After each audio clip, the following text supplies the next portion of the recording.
It is the winter of 1241, and the city of Buda sits on the western bank of the Danube, swollen with refugees. Farmers from the eastern plains have abandoned their fields. Entire villages have emptied overnight. Hungarian border garrisons that were supposed to hold the Carpathian passes have gone silent, not defeated in some drawn-out siege, but simply erased. Riders came through the mountain gaps faster than any warning could travel, and now tens of thousands of Mongol warriors are fanning out across the Hungarian plain with a speed that no one in Europe has ever witnessed in war. King Bela IV of Hungary has gathered what he believes is a formidable response. His army numbers perhaps 60 to 80,000 men, Hungarian heavy cavalry, feudal levies, Knights Templar, and contingents from Croatia and Austria. This is one of the largest field armies assembled in medieval Europe in a generation. And Bela is not a fool. He has received letters, warnings, even desperate envoys from the Rus' princes to the east, describing what the Mongols did to Kiev, to Ryazan, to Vladimir. He knows this enemy is dangerous, but he also believes that what happened to the fractured principalities of Rus' cannot happen to a unified Christian kingdom fielding armored knights in massed formation. He is wrong. Within weeks at the Battle of Mohi on the Sajo River, the Hungarian army will be surrounded, broken, and annihilated. Somewhere between 20 and 40,000 soldiers will be killed, many of them cut down during a chaotic retreat that stretches across miles of open ground. Bela himself will barely escape with his life, fleeing south through Croatia and eventually to an island off the Dalmatian coast. Hungary, one of the strongest kingdoms in Central Europe, will be devastated so thoroughly that it will take decades to recover. Some estimates suggest that between 15 and 25% of Hungary's total population will die in the span of a single year from direct killing, famine, and displacement. And Hungary is not alone. Just 2 days before Mohi, at the Battle of Legnica in Poland, a separate Mongol force under the General Baidar has destroyed a combined army of Poles, Templars, and Teutonic Knights under Duke Henry II of Silesia. Henry himself is killed. His head is placed on a lance and paraded before the walls of Legnica. Two major European armies, in two different countries, hundreds of miles apart, destroyed within 48 hours of each other, by two wings of the same coordinated invasion. Nothing like this has ever happened in European military history. This is what medieval Europe was facing, not a raiding party, not a tribal migration. A professional military machine executing simultaneous, multi-axis offensive operations across a continental front, in winter, through mountain terrain, with a precision that European commanders could not even conceptualize, let alone match. And the question that has haunted military historians ever since is direct and unavoidable. Why? Why couldn't medieval armies stop the Mongols? These were not weak states. Hungary, Poland, the Rus' principalities, the Khwarezmian Empire, the Jin dynasty, the Song dynasty, the Abbasid Caliphate, these were established, wealthy, militarily experienced powers. Many of them had armies that were larger than the Mongol forces they faced. Some had better armor, stronger fortifications, or more sophisticated weapons. And yet, with remarkably few exceptions, they lost. They didn't just lose battles. They lost entire kingdoms, entire civilizations, in campaigns that lasted months, not years. The easy explanation, the one you hear most often, is that the Mongols were simply better horsemen, or that they had some kind of mystical warrior culture, or that Genghis Khan was a singular genius whose tactics couldn't be matched. And there is a grain of truth in all of that. Mongol horsemanship was extraordinary. Genghis Khan was one of the most effective military commanders who ever lived. But those explanations don't actually answer the question. Plenty of steppe peoples were superb horsemen. Plenty of empires produced brilliant generals. The Huns, the Avars, the Magyars, the Turks, all of them came off the steppe. All of them won spectacular victories. And all of them were eventually stopped, absorbed, or defeated by the settled civilizations they attacked. The Mongols were different. And the reason they were different was not mystical, not genetic, and not simply about one man's genius. The real answer is structural. It is about how the Mongol military was organized, supplied, commanded, and deployed at every level, from the individual rider to the strategic coordination of entire army groups operating thousands of miles apart. And it is about how medieval armies, for all their strengths, were built on a set of assumptions about warfare that the Mongol system exploited at every turn. This is not a story about an invincible horde sweeping across the map through sheer ferocity. It is a story about a military system so far ahead of its opponents in operational planning, logistics, intelligence gathering, and tactical flexibility that it made the most powerful armies on Earth look slow, brittle, and blind. And it is a story about why the few forces that did eventually manage to resist the Mongols succeeded not through luck or divine intervention, but through painful adaptation, through studying the Mongol way of war and rebuilding their own military structures from the ground up. To understand how that worked, we need to go back, not to 1241, but much further, to the world the Mongols came from, and to the first campaigns that revealed just how devastating their system really was. The Mongolian steppe in the late 12th century is one of the harshest inhabited environments on Earth. Winter temperatures drop below -30 degrees. The land is vast, treeless grassland, stretching thousands of miles in every direction, broken by mountain ranges, river valleys, and the Gobi Desert to the south. The people who live here are pastoral nomads. They herd horses, sheep, goats, cattle, and yaks, and they move with the seasons to find grazing land. There are no cities. There are no permanent buildings. There is no centralized state. What there is constantly is war. The steppe tribes, Mongols, Merkits, Naimans, Karaites, Tatars, and dozens of smaller groups fight each other relentlessly over pasture, livestock, women, and prestige. Raiding is not an occasional activity. It is woven into the fabric of daily life. Every male is a rider and a fighter from childhood. Boys learn to shoot a composite bow from horseback before they are 10 years old. They grow up managing herds across enormous distances in extreme weather, which means they are already conditioned from youth to exactly the skills that will matter most in military campaigning: endurance riding, navigation across featureless terrain, survival on minimal supplies, and coordinated group movement. But none of this by itself makes the Mongols unique. The Turkic peoples to the west had similar skills. The Yurshin and Khitan to the east had produced formidable mounted warriors. What changes everything is what happens when a minor Mongol chieftain's son named Temujin, later known as Genghis Khan, begins unifying the steppe tribes in the 1180s and 1190s. Temujin's early life is a story of dispossession, betrayal, captivity, and near death. His father is poisoned by rivals when Temujin is 9. His family is abandoned by their clan and left to survive alone on the open steppe. He is captured and enslaved by a rival tribe as a teenager. Everything about his early experience teaches him one lesson: tribal loyalty based on kinship is unreliable. Blood ties can be broken. Clan alliances shift with the wind. The traditional steppe system of loyalty, based on birth, lineage, and tribal identity, is fragile, and this insight becomes the foundation of everything he builds. When Temujin begins gathering followers, he does something that no steppe leader before him has done at this scale. He promotes men based on ability and personal loyalty, not birth.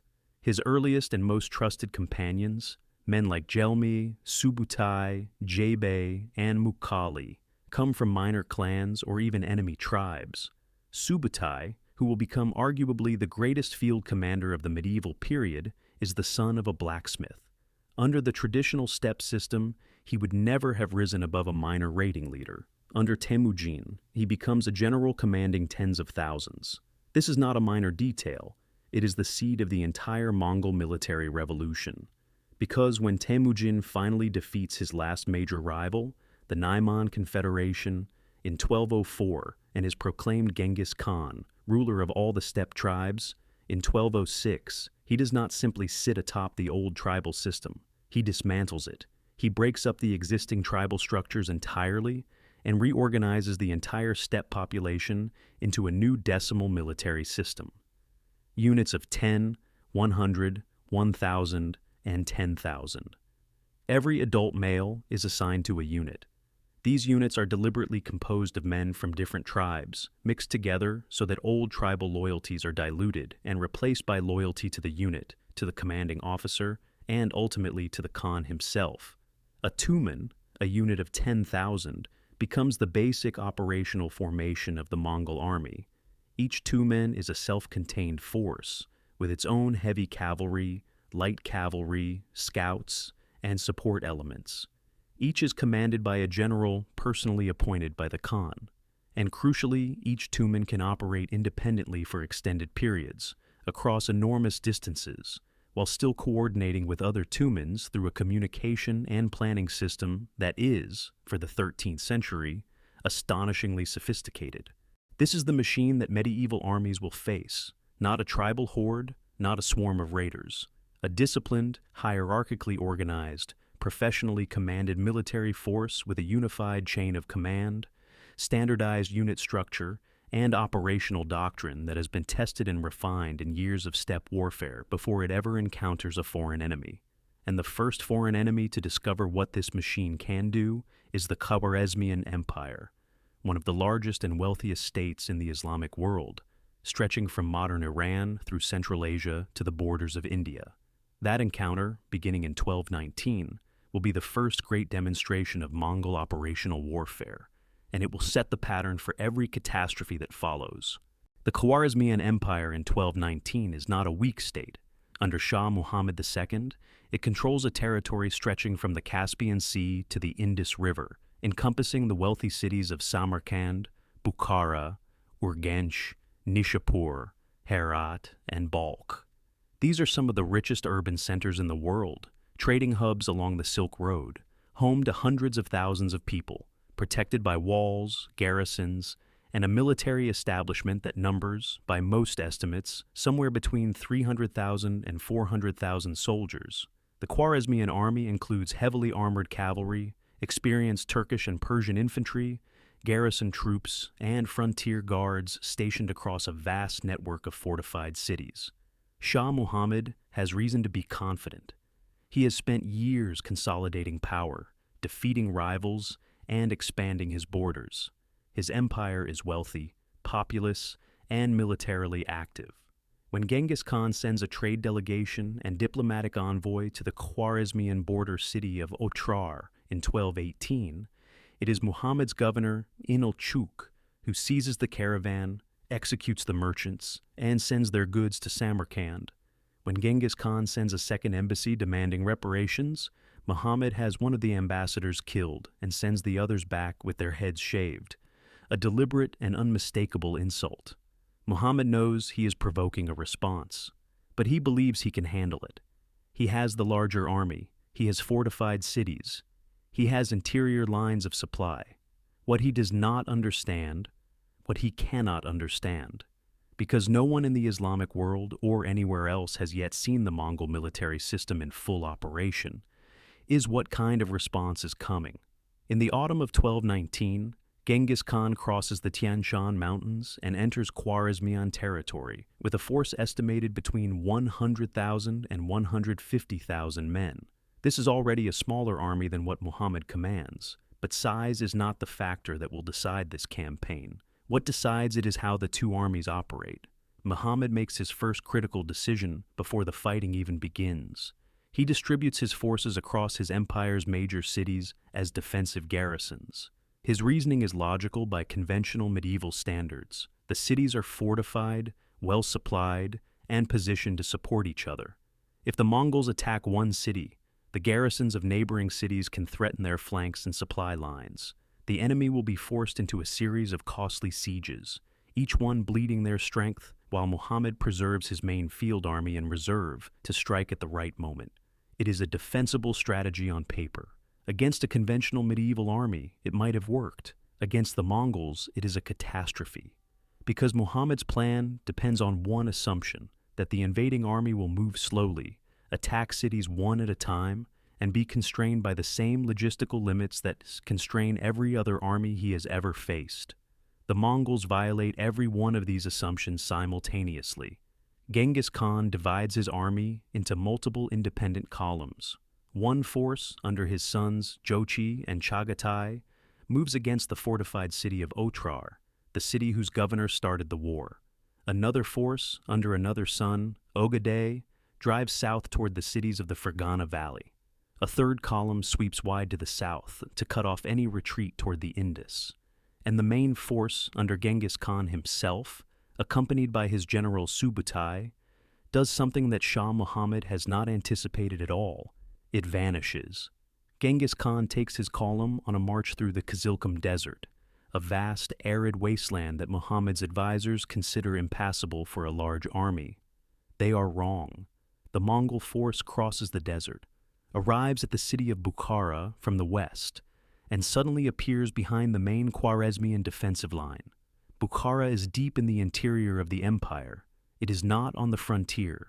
There is no significant garrison prepared for a full-scale assault from this direction.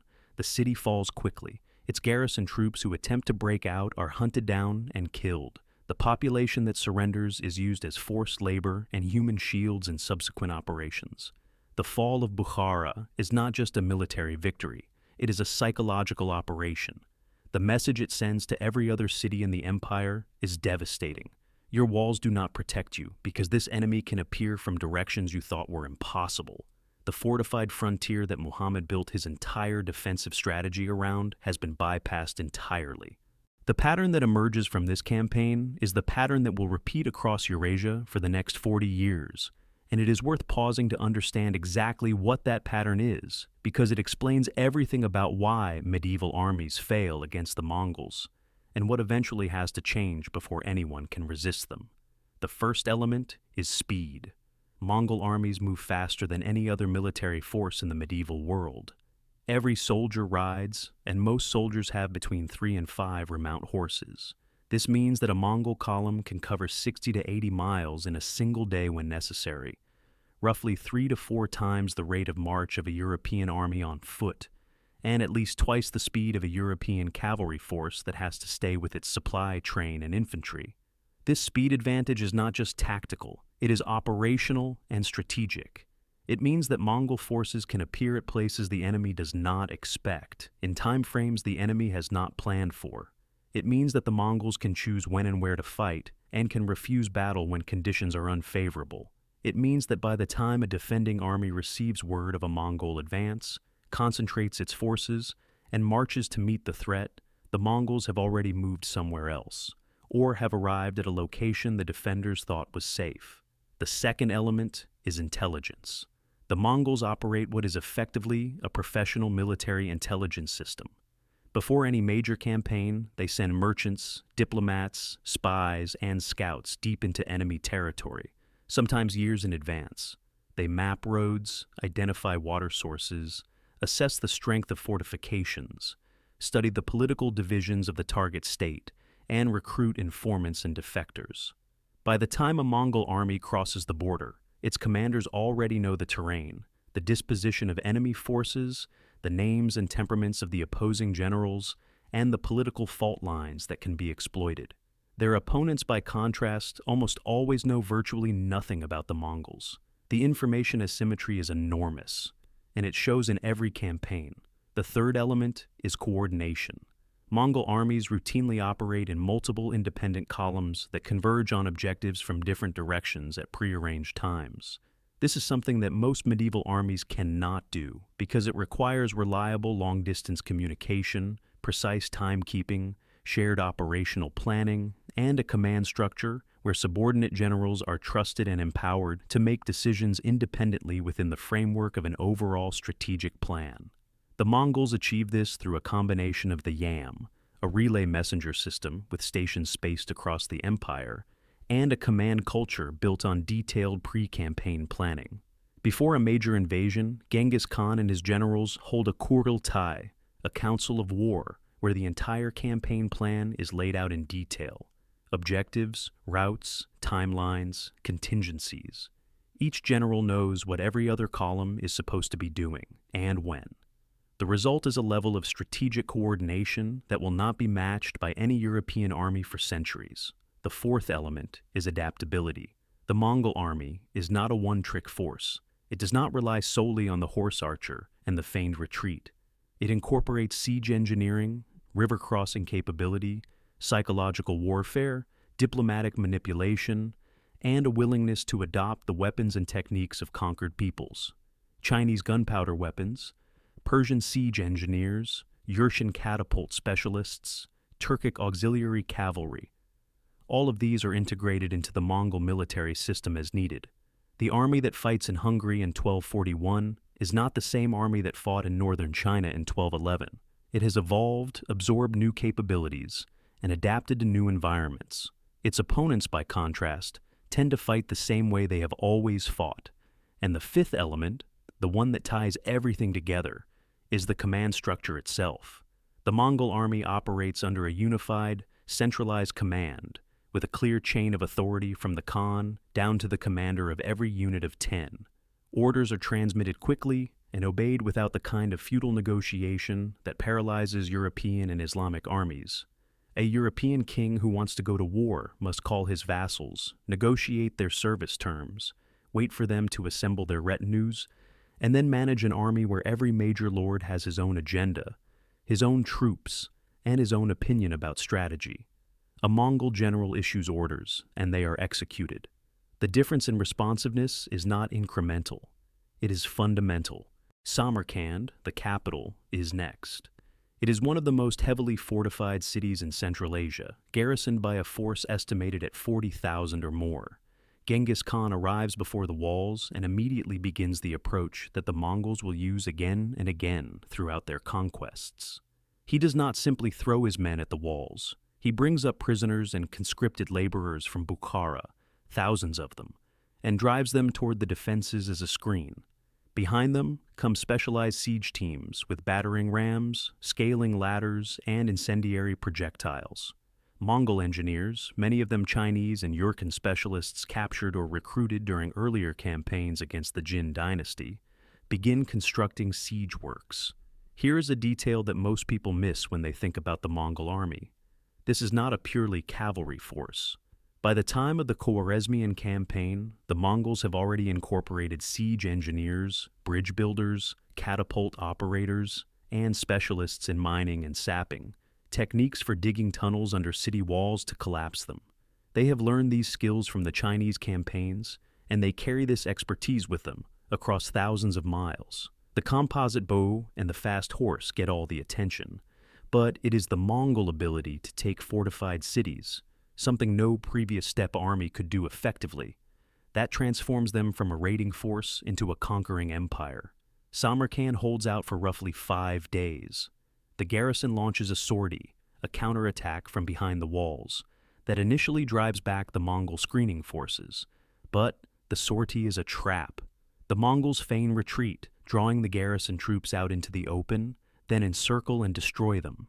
It is a tactical technique the Mongols use so consistently that it has a name, the feigned retreat, or the Mangudai maneuver. They have been practicing it on the steppe for generations, and they execute it at every scale, from small skirmishes to full-pitched battles. It works against the Khwarezmians at Samarkand. It will work against the Hungarians at Moe 20 years later. It will work against the Poles at Legnica. It works because it exploits a weakness that is built into the structure of every medieval army the Mongols face: the difficulty of maintaining disciplined formation under the stress and confusion of a fast-moving battlefield engagement. When Samarkand falls, the Khwarezmian Empire begins to disintegrate, not slowly, rapidly. City after city either surrenders or is taken by storm. Those that surrender quickly are generally spared wholesale massacre. Though they are stripped of wealth, their young men are conscripted as labor and cannon fodder, and their craftsmen and engineers are taken into Mongol service.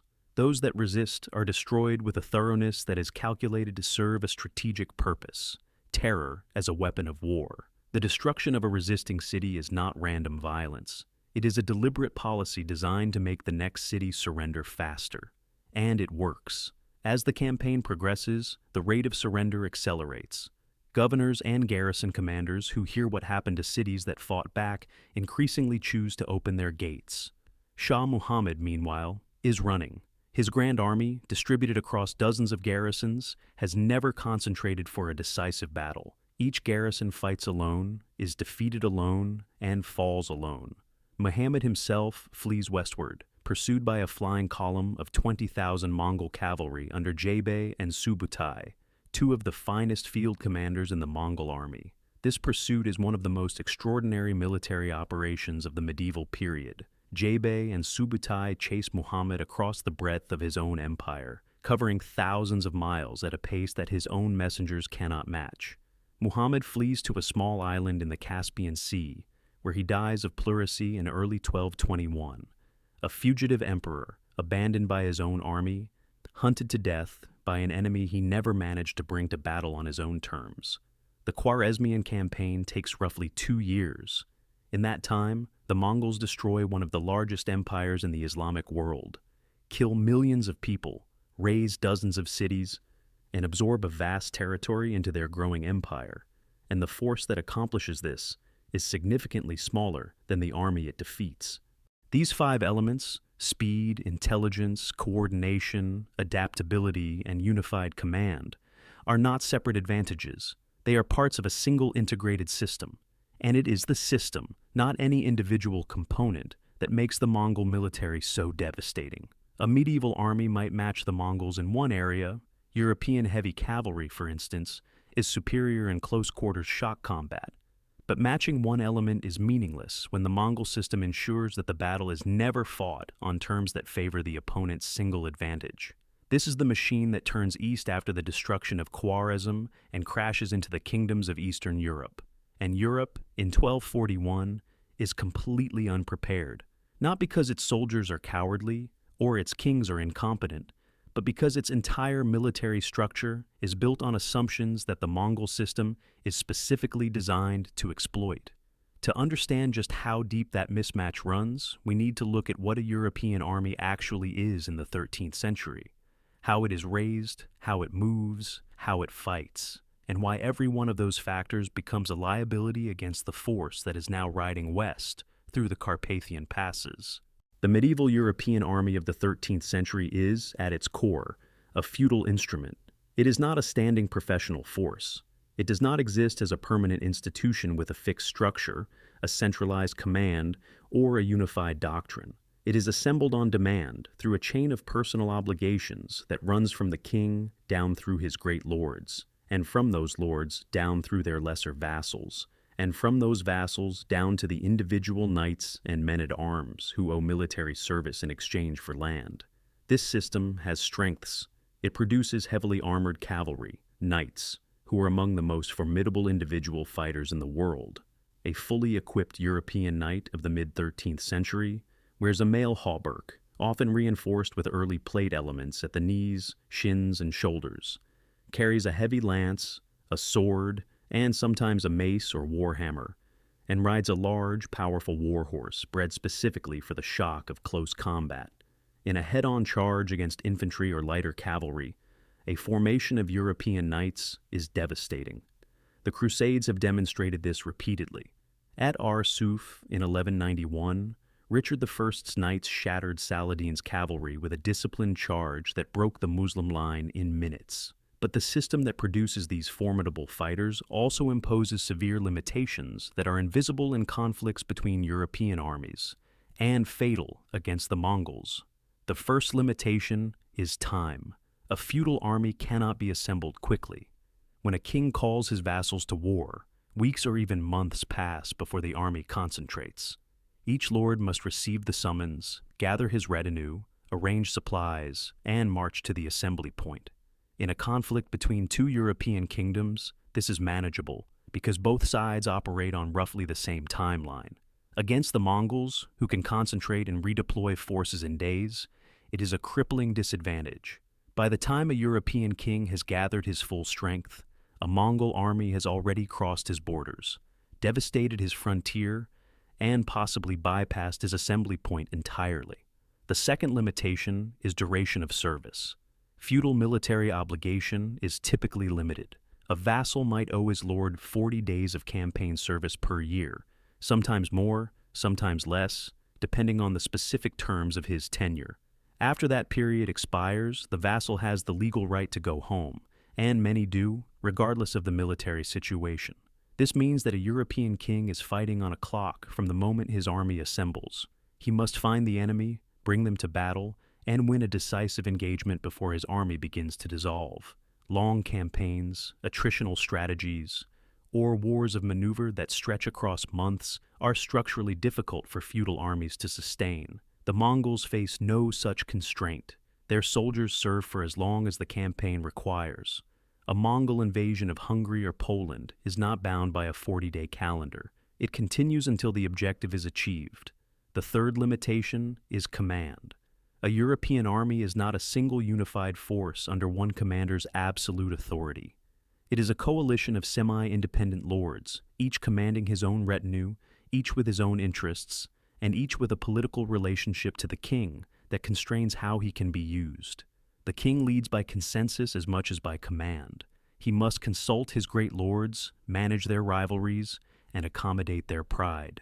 At the Battle of Mohi in 1241, King Bela IV of Hungary faces exactly this problem. His most powerful lord, Duke Frederick of Austria, has already abandoned the campaign after a dispute. Archbishop Ugrin of Kalaksa and the Templar Master argue for an aggressive advance. Other lords counsel caution. Bela must balance these factions while trying to respond to a fast-moving enemy that does not wait for counsels of war. This tactical mismatch plays out with brutal consistency across every major engagement between European and Mongol forces in the 1240s. At Legnica, Duke Henry's knights charge the Mongol vanguard and appear to drive it back. It is a feigned retreat. The knights pursue, become separated from their infantry, and are surrounded. At Mohi, the Hungarian army camps behind the Sejo River, believing the watercourse provides protection. Subutai sends a force across the river at night, using a bridge the Hungarians have left inadequately guarded, while another column crosses at a ford several miles downstream. By dawn, the Hungarians are being attacked from multiple directions simultaneously. When they form up and attempt a counterattack, Mongol archers pour fire into the massed formations from positions the knights cannot reach without abandoning their defensive perimeter. The Hungarians are pinned, enveloped, and then deliberately offered what appears to be an escape route, a gap in the Mongol encirclement. Thousands of Hungarian soldiers pour through this gap, believing they are breaking free. In fact, they are being channeled into a killing ground. Mongol cavalry runs them down across miles of open plain, cutting them apart in groups as the retreat disintegrates into a rout. The gap left deliberately in the encirclement is another standard Mongol technique. It has a strategic logic that goes beyond simple battlefield tactics. A completely surrounded army with no hope of escape will fight to the death, and even a defeated army fighting to the death can inflict serious casualties. An army that believes it has an escape route will break and run, and a running army can be destroyed almost without loss. The Mongols understand this principle and apply it systematically. It is not instinct, it is doctrine. After Mohi, Hungary lies open. The Mongol forces spend the rest of 1241 and into 1242 devastating the country. They burn towns, slaughter populations that resist, and send raiding columns as far west as the outskirts of Vienna and as far south as the Adriatic coast. Europe is in a state of genuine panic. The Holy Roman Emperor Frederick II writes letters warning that the Mongols may reach the Rhine. The Pope calls for a crusade. Chronicles from England, France, and Italy record fear that Christendom itself is facing extinction. And then, in the spring of 1242, the Mongols withdraw. They pull back east, out of Hungary, through the Carpathians, and return to the steppe. The immediate reason is the death of the great Khan Ogadai in December 1241. Mongol princes and generals must return to Mongolia to participate in the selection of a new Khan. But the withdrawal is orderly, strategic, and deliberate. It is not a retreat under pressure. No European army has driven the Mongols out. They leave because their political situation requires it, and they leave behind a devastated Hungary, a shattered Poland, and a Europe that has learned, at enormous cost, that its existing military system has no answer to the Mongol way of war. The devastation is not abstract. Contemporary accounts describe vast stretches of the Hungarian plain completely depopulated. The chronicler Roger of Torre Maggiore, who survived the invasion as a captive, describes villages where every inhabitant has been killed, fields left unharvested, and roads littered with the unburied dead. Modern demographic studies estimate that Hungary loses between 15 and 25% of its total population, perhaps 500,000 people or more, in a single year of Mongol occupation. Some regions, particularly the open plains east of the Danube, lose far more than that. Entire communities simply cease to exist. But here is what matters for the rest of this story. The Mongol withdrawal is not permanent. Everyone knows they may come back. Mongol envoys continue to demand submission from European rulers throughout the 1240s and 1250s. Intelligence reports, merchant accounts, and diplomatic contacts all indicate that a second invasion of Europe is being planned. The question facing the surviving kingdoms of Eastern Europe, Hungary above all, is stark and existential. What do we do differently? Because doing the same thing again, fielding the same feudal army, fighting in the same way, relying on the same assumptions about how war works, means the same result. And the result, last time, was near total destruction. The answer that Hungary develops over the next 2 decades will not come from a single brilliant idea or a miraculous weapon. It will come from a painful, methodical process of structural reform, a fundamental rethinking of how to build, equip, position, and command a military force that can survive contact with the most effective army in the world. And that process begins with the one man who saw the catastrophe firsthand and lived to change the system. King Bela IV, hiding on an island in the Adriatic, surrounded by the wreckage of his kingdom, already planning how to rebuild everything from the ground up. The Mongol command structure is the opposite. Generals are appointed by the Khan on the basis of proven ability. They command because they have earned command, and their authority within their assigned force is absolute. Subutai, commanding the European campaign of 1241, does not negotiate with subordinate princes about whether to advance or retreat.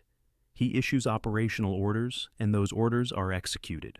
The friction that consumes European command, the politics, the consultation, the clashing egos, simply does not exist in the Mongol system at the operational level. The fourth limitation is logistics. A European army, particularly one built around heavy cavalry, is logistically demanding. War horses require grain, not just grass. They cannot sustain the weight of an armored rider and perform at peak capability on forage alone. Knights require squires, spare equipment, farriers, and a substantial baggage train. Infantry requires food carried from depots or purchased along the route of march. The entire army depends on roads, bridges, river crossings, and market towns to keep itself supplied. This means that a European army is road-bound. It moves along predictable routes, at a predictable speed, and its location can be anticipated by anyone who understands the regional road network. Mongol logistics work on an entirely different model. Each Mongol soldier carries his own supplies: dried meat, dried milk curd, a skin of fermented mare's milk, and a small toolkit for equipment repair. His horses are steppe ponies that survive on grass and scrub, foraging as they move. The army carries no large baggage train. It does not depend on roads, depots, or market towns. It can move cross-country, through terrain that a European army would consider impassable, and it can sustain itself for weeks without resupply from a fixed base. This logistical independence is what allows the desert crossing that surprises Bukhara, the winter march through the Carpathian passes into Hungary, and dozens of other movements that catch opponents completely off guard. The fifth limitation, and in many ways the most fundamental, is tactical doctrine. European armies of this period are built around a single decisive act: the heavy cavalry charge. The entire structure of a feudal army is oriented toward producing the conditions for that charge. Infantry holds the line, archers soften the enemy, and then the knights charge home in a concentrated mass, breaking the enemy formation through sheer weight and violence of impact. When this works, it works spectacularly. The problem is that it requires the enemy to stand and receive the charge. The Mongols do not stand and receive charges. Their entire tactical system is built around avoiding exactly that situation. Mongol light cavalry, which makes up the majority of the army, engages at range, using the composite bow to pour arrows into enemy formations from distances of 150 to 200 yards. They ride in wide, circling patterns, shooting as they go, constantly moving, never presenting a stationary target. If heavy cavalry charges them, they scatter and retreat, shooting backward from the saddle, the famous Parthian shot, drawing the charging knights further and further from their supporting infantry, stretching their formation, tiring their heavy horses, and pulling them into terrain where the Mongols have prepared an ambush or positioned their own heavy cavalry for a counterattack. The European knight's advantage, his armor, his heavy horse, his devastating lance charge, becomes a liability in this kind of fight. His armor makes him slow, his horse, carrying perhaps 60 to 80 additional pounds of rider armor, plus its own barding, tires far faster than a Mongol pony carrying a lightly equipped horse archer. His lance is a single-use weapon, effective in the initial collision, useless once the melee dissolves into a swirling, fast-moving engagement where the enemy will not stand still. And his training, which emphasizes the charge above all else, gives him no doctrine for dealing with an enemy that refuses to be charged. Bela IV returns to a kingdom that barely exists. The eastern half of Hungary, the Great Plain, the region between the Danube and the Carpathians, is largely depopulated. Villages are abandoned. Agricultural land has gone fallow. The administrative infrastructure that collected taxes, mustered soldiers, and maintained roads has collapsed across vast areas. The royal treasury is empty. Many of Bela's most powerful lords are dead, killed at Mohi, or in the chaotic aftermath. The church has lost abbeys, monasteries, and entire dioceses. Hungary in 1242 is not a functioning kingdom. It is a recovery project. And Bela understands, with a clarity born from personal catastrophe, exactly why the disaster happened. He does not blame cowardice. He does not blame divine punishment, though the chronicles of the period are full of churchmen who do. He blames structure. He identifies, in the years immediately following the invasion, the specific military and administrative weaknesses that allowed the Mongols to overrun his kingdom in a matter of weeks. And he begins a program of reform that will take 20 years to implement.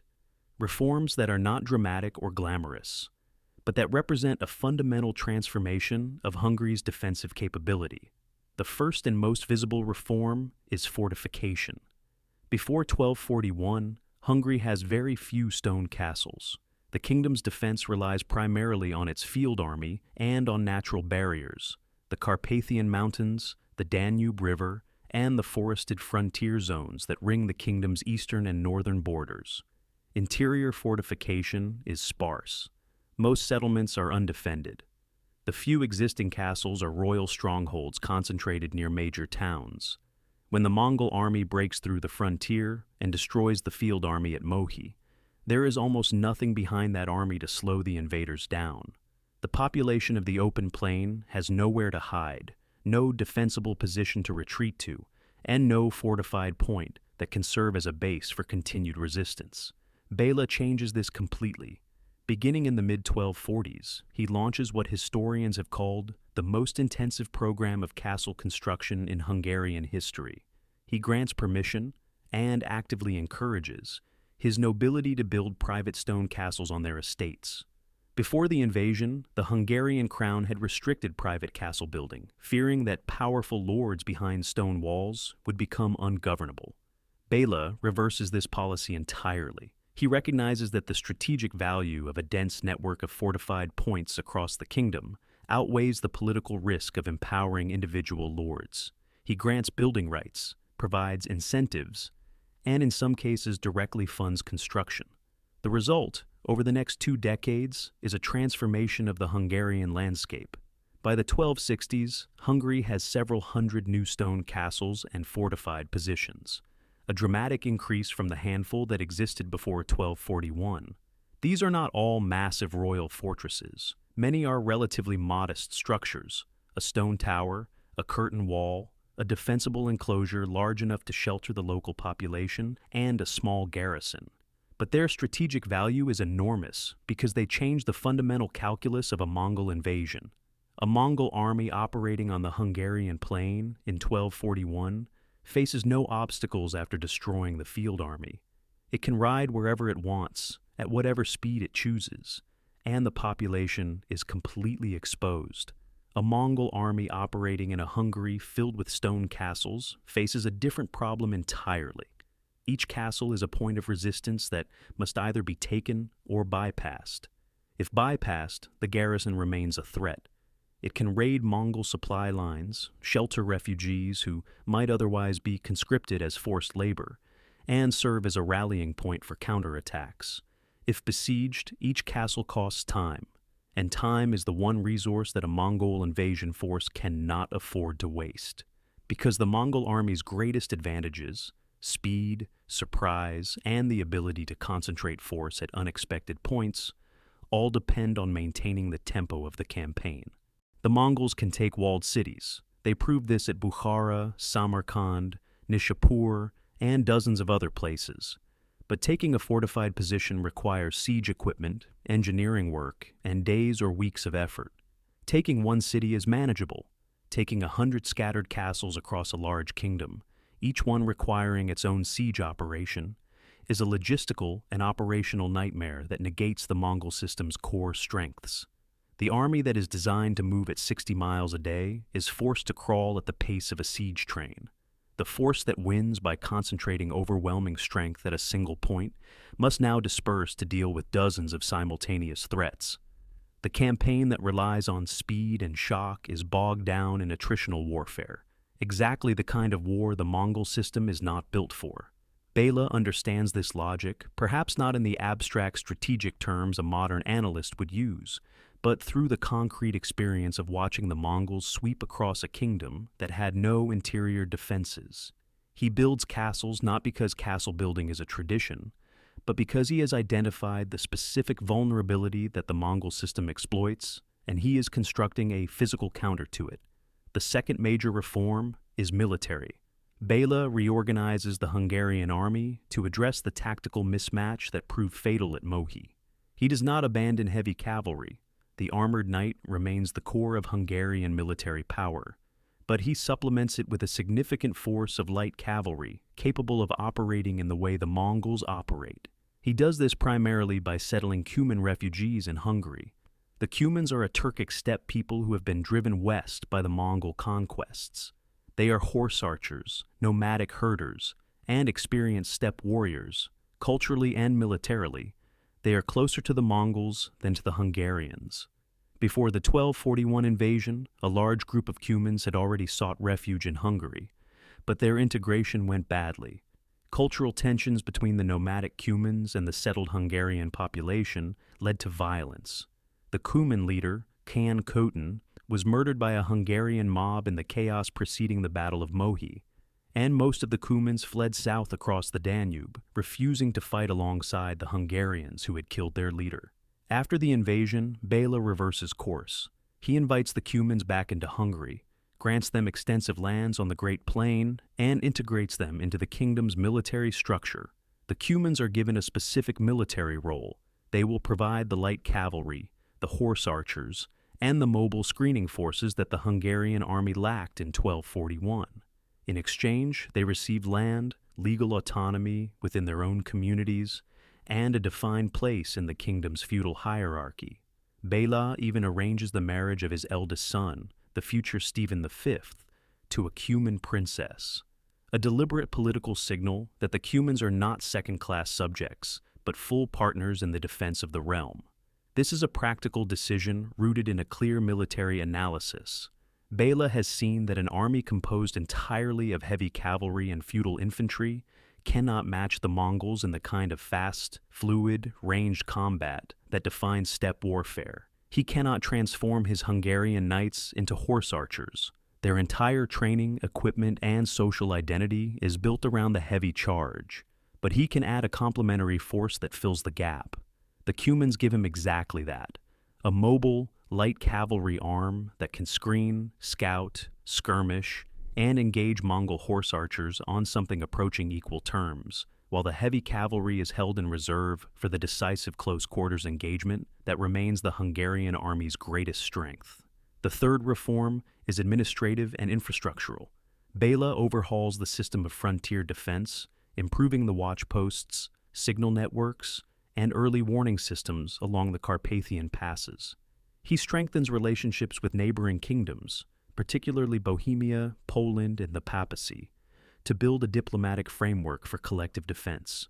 He invests in repopulating the devastated eastern regions, inviting German, Slovak, and other settlers to fill the empty lands and rebuild the agricultural base that supports the kingdom's military capacity.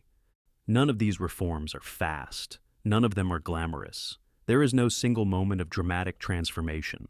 It is 20 years of grinding administrative work, granting charters, settling disputes between Cumans and Hungarians, overseeing construction, rebuilding the tax base, and maintaining diplomatic relationships. It is the kind of unglamorous, structural preparation that rarely makes it into popular history. But it is precisely this kind of preparation that determines whether a kingdom survives a second encounter with the most effective military force in the world. And the test is coming. Throughout the 1240s and 1250s, the Mongol Empire does not forget Europe. The Western Steppe, modern-day Ukraine and southern Russia, is firmly under Mongol control, organized as the Golden Horde under the descendants of Jochi, Genghis Khan's eldest son. Mongol envoys repeatedly demand that Hungary submit and pay tribute. Bela refuses. Both sides know that the refusal will eventually be answered with force. The second invasion comes in 1285, more than 4 decades after the first, and more than a decade after Bela's death.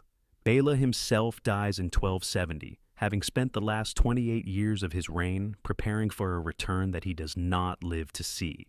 His successors inherit the system he built. The force that enters Hungary in 1285 is not as large as the 1241 invasion. It is primarily a raiding army of the Golden Horde rather than a full imperial campaign. But it is still a substantial Mongol force, estimated at perhaps 30 to 50,000 mounted warriors, crossing the Carpathians with the same speed and aggression that characterized the first invasion. And this time, the result is completely different. The Mongol force crosses into Hungary and immediately encounters a landscape that no longer matches the open, undefended plain of 1241. Stone castles dot the countryside. Local populations retreat behind walls instead of fleeing into the open where they can be ridden down.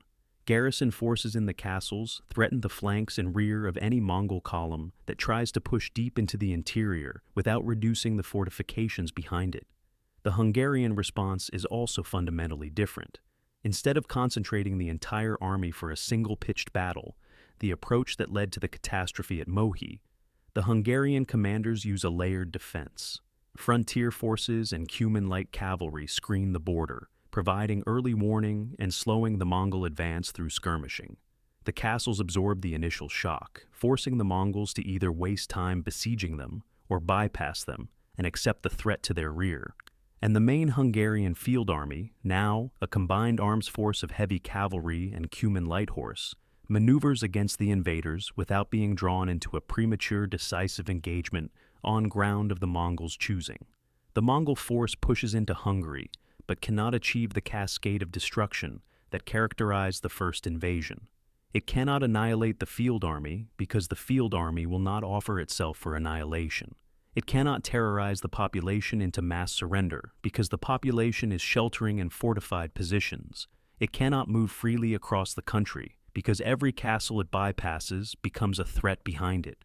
The operational tempo that the Mongol system depends on, fast, decisive, overwhelming, is disrupted at every stage. The campaign of 1285 is not a single dramatic battle. It is an attritional grind that the Mongol force is not equipped to sustain. After several weeks of raiding and skirmishing, having failed to break the Hungarian defensive system, the Mongol army withdraws back through the Carpathians. It has inflicted damage, raiding always does, but it has not conquered. It has not destroyed the Hungarian army. It has not depopulated the kingdom. It has not achieved anything close to the result of 1241. Hungary survives. And it survives not because of a hero, not because of a miracle weapon, and not because the Mongols have somehow become weaker. It survives because a king who experienced total defeat spent 2 decades rebuilding his kingdom's military structure around a clear-eyed analysis of why that defeat happened, and because the reforms he implemented specifically targeted the vulnerabilities that the Mongol system exploits. The contrast between 1241 and 1285 is one of the most instructive episodes in medieval military history. It demonstrates that the Mongol army, for all its extraordinary capabilities, is not invincible. It can be resisted. But resisting it requires a specific kind of adaptation, not simply raising a bigger army or finding a braver general, but fundamentally changing the structural conditions under which the war is fought. Fortification, combined arms doctrine, light cavalry integration, layered defense, and the refusal to stake everything on a single decisive battle. These are the elements that turn a catastrophic defeat into a successful defense. But Hungary is not the only kingdom that faces this challenge. To the east and south, other powers are confronting the Mongol military machine in their own ways, with their own resources, and with outcomes that range from total destruction to hard-won survival. And the next theater where the Mongol system meets organized resistance, the Mamluk Sultanate of Egypt, will produce a result that reverberates across the entire medieval world. In the summer of 1260, a Mongol army under the general Kitbuka Noyan is camped in the Jordan Valley, in what is today northern Israel. This force is the western spearhead of a campaign that has already accomplished something that would have seemed impossible a generation earlier: the destruction of the Abbasid Caliphate. 2 years before, in February 1258, a massive Mongol army under Hulagu Khan, grandson of Genghis Khan, had besieged, stormed, and sacked Baghdad, the seat of the Islamic Caliphate for over 500 years. The Caliph al-Mustasim was captured and executed, according to most accounts, rolled in a carpet and trampled to death by horses, so that royal blood would not touch the earth, in keeping with Mongol custom. The city was looted and burned. Estimates of the dead range wildly, from tens of thousands to hundreds of thousands. But there is no dispute about the scale of the catastrophe. Baghdad, one of the greatest cities in the world, a center of learning, commerce, and religious authority, was devastated so thoroughly that it would not recover for centuries. The irrigation systems that sustained the surrounding agricultural lands were destroyed, turning productive farmland into marshes and desert, damage that was still visible generations later. After Baghdad, Hulagu's army moved west into Syria. Aleppo fell in January 1260 after a brief siege. Damascus surrendered without a fight in March. The Ayyubid dynasty, the successors of Saladin, collapsed.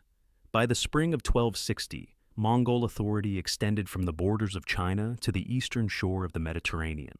The Crusader states, reduced to a few coastal enclaves, watched with a mixture of terror and desperate hope that the Mongols might prove to be allies against their Muslim neighbors. They were wrong about the alliance, but right about the terror. The only major Muslim power left standing in the region is the Mamluk Sultanate of Egypt, and the Mamluks are, in almost every respect, an unusual state, one whose peculiar origins have produced a military system that is, by coincidence and design, better suited to face the Mongols than almost any other force in the medieval world. The Mamluks are slave soldiers. The word Mamluk itself means one who is owned. The system works like this. Young boys, primarily Turkic and Circassian, are purchased or captured from the steppe regions north of the Black Sea and the Caucasus. They are brought to Egypt, converted to Islam, and subjected to years of intensive military training in specialized barracks. They learn horsemanship, archery, swordsmanship, lance work, and tactical formations. They are trained not as feudal warriors who fight seasonally and return to their estates, but as full-time professional soldiers whose entire lives are devoted to military preparation. When they complete their training, they are freed, technically no longer slaves, but they remain members of a military caste whose identity, loyalty, and social standing are entirely defined by their role as warriors. This system produces something that almost no other medieval state possesses: a standing professional army.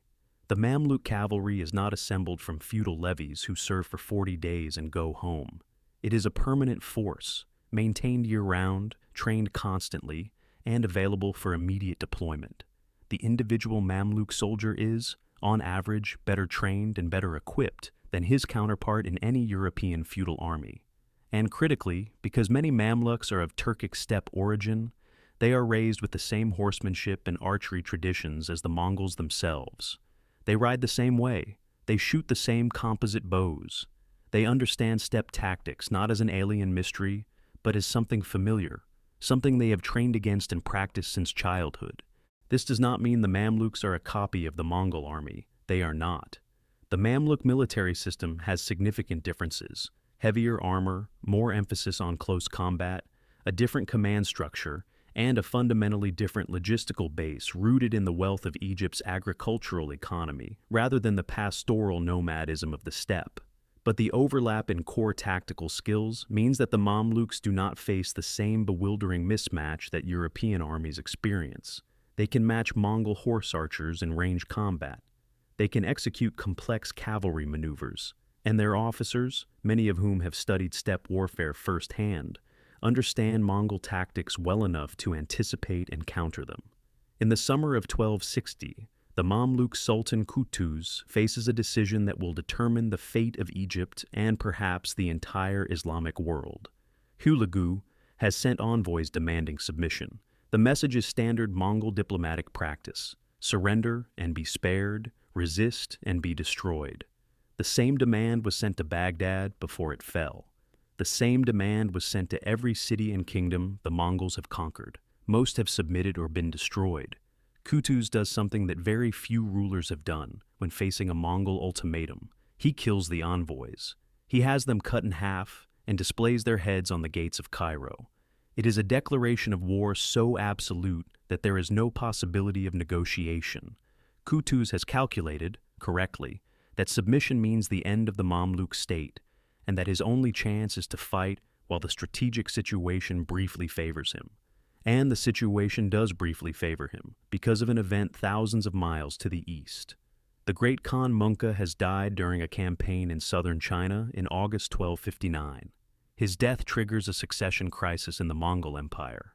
Hulagu, who needs to protect his interests in the succession struggle, withdraws the bulk of his army east, leaving Kitbuka in the Levant with a reduced force, perhaps 10 to 20,000 men, reinforced by local auxiliaries. It is still a formidable army, but it is not the full weight of the force that destroyed Baghdad.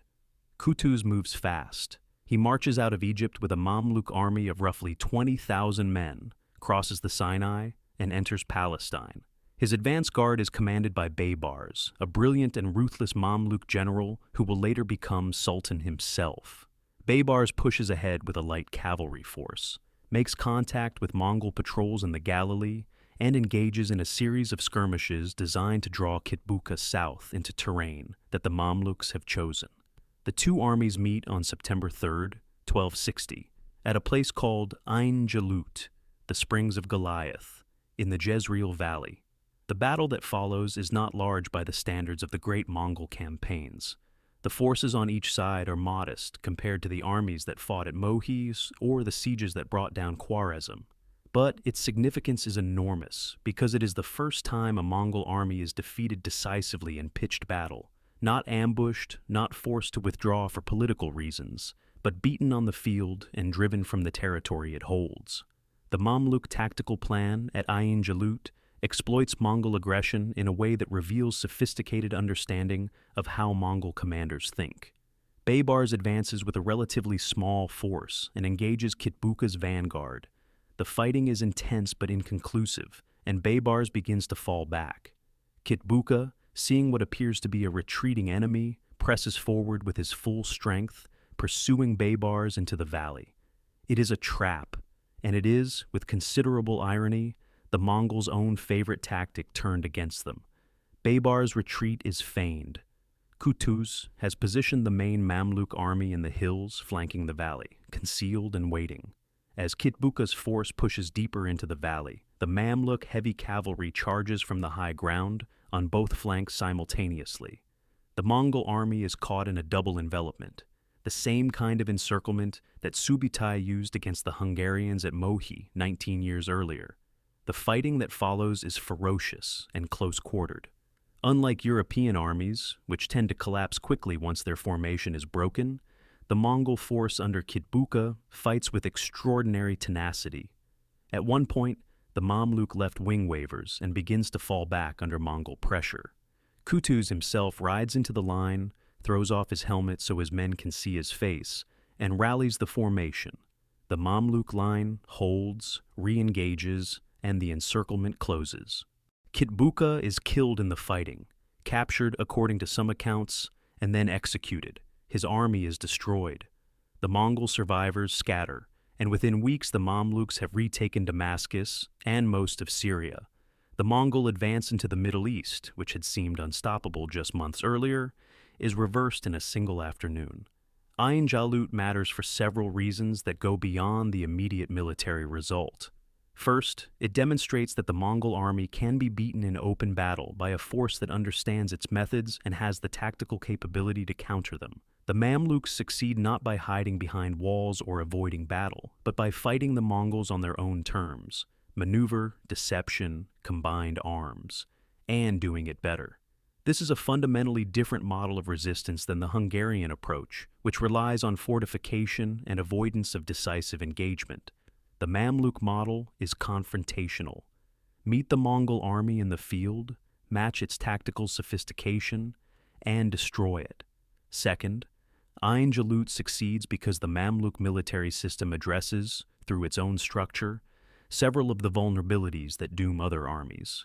The Mamluks have professional soldiers who train year-round, eliminating the readiness gap that feudal armies suffer. They have cavalry trained in steppe archery and maneuver, eliminating the tactical mismatch that leaves European knights helpless against horse archers. They have a command structure based on military merit rather than feudal obligation, giving them faster and more unified decision-making in battle. And they have an intelligence network, built on their extensive trade connections across the region, that gives them reasonable knowledge of Mongol strength, dispositions, and intentions. They are not fighting blind. Third, Ayn Jalut benefits from favorable strategic circumstances. Hulagu's withdrawal has left Kitbuka with a reduced force. The full weight of the Mongol Western Army is not present. Had Hulagu remained with his entire force, the outcome might have been very different. The Mamluks win in part because they fight when the odds are least unfavorable. And Kutuz's decision to strike quickly, before Hulagu can return, reflects a strategic judgment that is as important as any tactical maneuver on the battlefield itself. The Mamluks do not rest after Ayn Jalut. Baybars, who becomes Sultan after Kutuz's assassination shortly after the battle, spends the next 2 decades consolidating Mamluk control over Syria, fortifying the frontier with the Mongol Ilkhanate in Persia, and maintaining the military system that produced the victory. The Mongols make repeated attempts to retake Syria over the following decades. In 1281, a Mongol army invades again and is defeated by the Mamluks at the Battle of Homs. In 1299, a Mongol force under Ghazan Khan defeats the Mamluks at the Battle of Wadi al-Khazandar and briefly occupies Damascus, but cannot hold it because the Mongol army's logistical limitations in this theater make sustained occupation impossible without a decisive destruction of the Mamluk field army, which the Mongols never achieve. By 1303, at the Battle of Marj al-Safar south of Damascus, the Mamluks inflict another decisive defeat, and the Mongol threat to Egypt and Syria effectively ends. The Mamluk success against the Mongols is not a single lucky battle. It is a sustained military achievement extending over decades, rooted in structural advantages that the Mamluk system possesses and that most other medieval states lack. Professional standing army, steppe origin cavalry skills, merit-based command, strategic intelligence, and the wealth of Egypt, the grain of the Nile Valley, the trade revenues of Cairo and Alexandria, which provides the economic base to maintain a large, permanent, well-equipped military force without depending on the seasonal availability of feudal levies. The Mamluk example, alongside the Hungarian example, begins to reveal a broader pattern in the history of Mongol expansion. The forces that successfully resist the Mongols are not the ones that are simply large, brave, or well-led. They are the ones whose military systems address the specific structural advantages that make the Mongol army so effective. Speed is countered by fortification and denial of open terrain. tactical superiority in range-mounted combat is countered by fielding cavalry with equivalent skills. Intelligence advantage is countered by developing one's own networks of information. Unified command is countered by professional military structures that bypass feudal politics. No single factor is sufficient, but the combination of the right structural adaptations applied consistently can neutralize enough of the Mongol system's advantages to make resistance viable. And this pattern holds not only in the West, where Hungary and the Mamluks provide the clearest cases, but also in the East, where the longest, most grueling, and most consequential Mongol campaigns are fought. Because the wars in Europe and the Middle East, devastating as they are in some respects secondary theaters. The primary arena of Mongol military expansion, the campaigns that consume the most resources, take the longest, and ultimately reveal the deepest limitations of the Mongol system, is China. And it is in China that the question of why medieval armies could or could not stop the Mongols reaches its fullest and most complex answer. Ebizi, China in the early 13th century is not one state. It is divided between two major powers, the Jin dynasty in the north, ruled by the Jurchen people, and the Song dynasty in the south. The Jin control the traditional heartland of northern China, the Yellow River Basin, the great cities of Zhongdu and Kaifeng, and the agricultural plains that have been the foundation of Chinese civilization for millennia. The Song control the Yangtze River Valley and everything south of it, a wealthier, more populous, and more commercially sophisticated territory, but one that has been cut off from the north for over a century. These two states are rivals, sometimes enemies, and their division is one of the strategic realities that the Mongols will exploit with devastating effect. The Mongol War against China begins in 1211, when Genghis Khan launches his first major campaign against the Jin dynasty. It is the first time the Mongol army confronts a large, wealthy, administratively sophisticated state with massive fortified cities, a standing army, and a deep tradition of military engineering. The Jin are not a soft target. Their army is large, perhaps 600,000 men under arms, though the effective field force is smaller, and it includes heavy cavalry, professional infantry, garrison troops, crossbowmen, and engineers experienced in siege and counter-siege operations. The Jin have extensive fortifications, including long defensive walls, fortified passes, and walled cities with garrisons numbering in the tens of thousands. They know the Mongols are coming. They have been dealing with steppe raiders along their northern frontier for decades. The initial Mongol invasion of Jin territory follows a pattern that will become familiar: multiple columns, fast movement, devastation of the countryside, and exploitation of political divisions within the enemy state. Genghis Khan's forces push through the frontier defenses and begin ravaging the northern provinces. But the Jin do not collapse quickly. Their cities resist.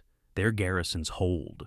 The war settles into a grinding, attritional struggle that lasts not weeks or months, but years, ultimately more than 2 decades, as the final Jin stronghold does not fall until 1234, 7 years after Genghis Khan's own death. The Jin campaign is the crucible in which the Mongol army develops many of the capabilities that will later be deployed against Khwarezm, Russia, and Europe. It is here that the Mongols learn siege warfare. In the early years, they are unable to take major fortified cities. They try blockade, they try direct assault, and they fail repeatedly. Zhongdu, the Jin capital, modern Beijing, holds out for years. The Mongols cannot break its walls with the tools they bring from the steppe. They have bows, lances, and horses. They do not have catapults, siege towers, battering rams, or the engineering knowledge to mine under fortifications. What they do have is a system that absorbs and integrates new capabilities with remarkable speed. As they conquer Jin territory, they capture Chinese engineers, artisans, and soldiers who possess exactly the skills the Mongols lack. These specialists are not massacred. They are conscripted, organized into specialized units, and put to work. Chinese catapult operators are incorporated into the Mongol army. Engineers who know how to build siege ramps, dig sapping tunnels, and construct protective screens for approaching troops are assigned to siege formations. Gunpowder specialists, the Jin are among the first armies in the world to use gunpowder weapons in warfare, including early bombs, fire lances, and incendiary projectiles, are captured and their weapons replicated. By the time Zhongdu finally falls in 1215, the Mongol army that takes it is a fundamentally different force from the one that crossed the frontier in 1211. It now has a siege capability that no previous steppe army has ever possessed. This capability will be refined further in subsequent campaigns and carried westward. The siege engineers who helped destroy Bukhara and Samarkand in 1220 include Chinese and Jurchen specialists who learned their craft in the Jin Wars. The catapults that batter the walls of Baghdad in 1258 are operated by crews whose techniques trace back to the technology captured in northern China decades earlier. The Jin War also teaches the Mongols the limits of their own system when applied to densely populated, heavily fortified, well-administered territory. Northern China is not the open steppe. It is a landscape of walled cities, river crossings, canals, and irrigated farmland that is difficult for cavalry to operate in and easy for defenders to obstruct. The Mongol advantage in speed and maneuver, which is overwhelming on the steppe and on the open plains of Hungary, is significantly reduced in this environment. The campaign bogs down. It takes over 20 years to destroy the Jin, and even with the Jin weakened by internal rebellion, famine, and simultaneous pressure from the Song in the south, the conquest is never easy. The lesson is clear, even if it takes the Mongols themselves time to fully absorb it. Fortification, urbanization, and dense infrastructure slow the Mongol system down. The same lesson that Hungary will learn through its castle-building program is already being demonstrated in northern China a generation earlier. Walls work, not as absolute barriers, but as friction generators that degrade the Mongol army's operational tempo and force it into the kind of slow, costly, attritional warfare that favors the defender. But the Jin eventually fall, and when they do, the Mongols turn their attention to the far greater prize, the Song dynasty in the south. The Song are, by virtually any measure, the wealthiest and most technologically advanced civilization on Earth in the 13th century. Their population is enormous, perhaps 120 million people, more than the rest of the Mongol Empire combined. Their economy is the most commercialized in the world, with paper money, extensive maritime trade, and manufacturing on a scale that Europe will not match for centuries. Their military technology is the most sophisticated anywhere. The Song have gunpowder weapons, including early firearms, explosive grenades, rocket-propelled arrows, and armored warships equipped with catapults and incendiary weapons. Their navy controls the Yangtze River and the southern coast, giving them a military dimension, naval power, that the Mongols have no experience with and no answer for. And the Song have geography. The Yangtze River is the greatest natural defensive barrier in East Asia. It is wide, deep, fast-flowing, and bordered by fortified cities at every major crossing point. South of the Yangtze, the terrain shifts from the open plains of the north to a landscape of hills, rice paddies, forests, rivers, and lakes that is profoundly hostile to steppe cavalry. Horses struggle in the wet, muddy terrain. The dense vegetation limits visibility and movement. The network of rivers and canals that is the backbone of the Song transportation and economic system also functions as a series of natural defensive lines that must be crossed one by one. The Mongol campaign against the Song begins in earnest in the 1230s and continues, with interruptions, until the final Song surrender in 1279. It takes roughly 45 years. No other Mongol conquest takes anything close to this long. The Khwarezmian Empire falls in 2 years. The Jin take 23 years, and even that is an outlier. Russia is conquered in 3 years. Hungary is overrun in a matter of months. The Song resist for nearly half a century, and they do so not because they have better generals than everyone else, though some of their commanders are highly capable, but because their geography, their infrastructure, their technology, and their economic resources create structural conditions that systematically blunt the Mongol army's advantages. The first Mongol attempt to cross the Yangtze in force in the 1230s and 1240s fails. The Mongol army reaches the river and finds that it cannot get across in sufficient strength to establish a secure foothold on the southern bank. Song warships control the river. Fortified cities guard the crossing points. The Mongol cavalry, which has crossed every terrain from the Gobi Desert to the Hungarian plain, is stopped by water. This leads the Mongol leadership to develop an entirely new strategic approach, one that reveals both the adaptability of the Mongol system and the scale of the challenge the Song present.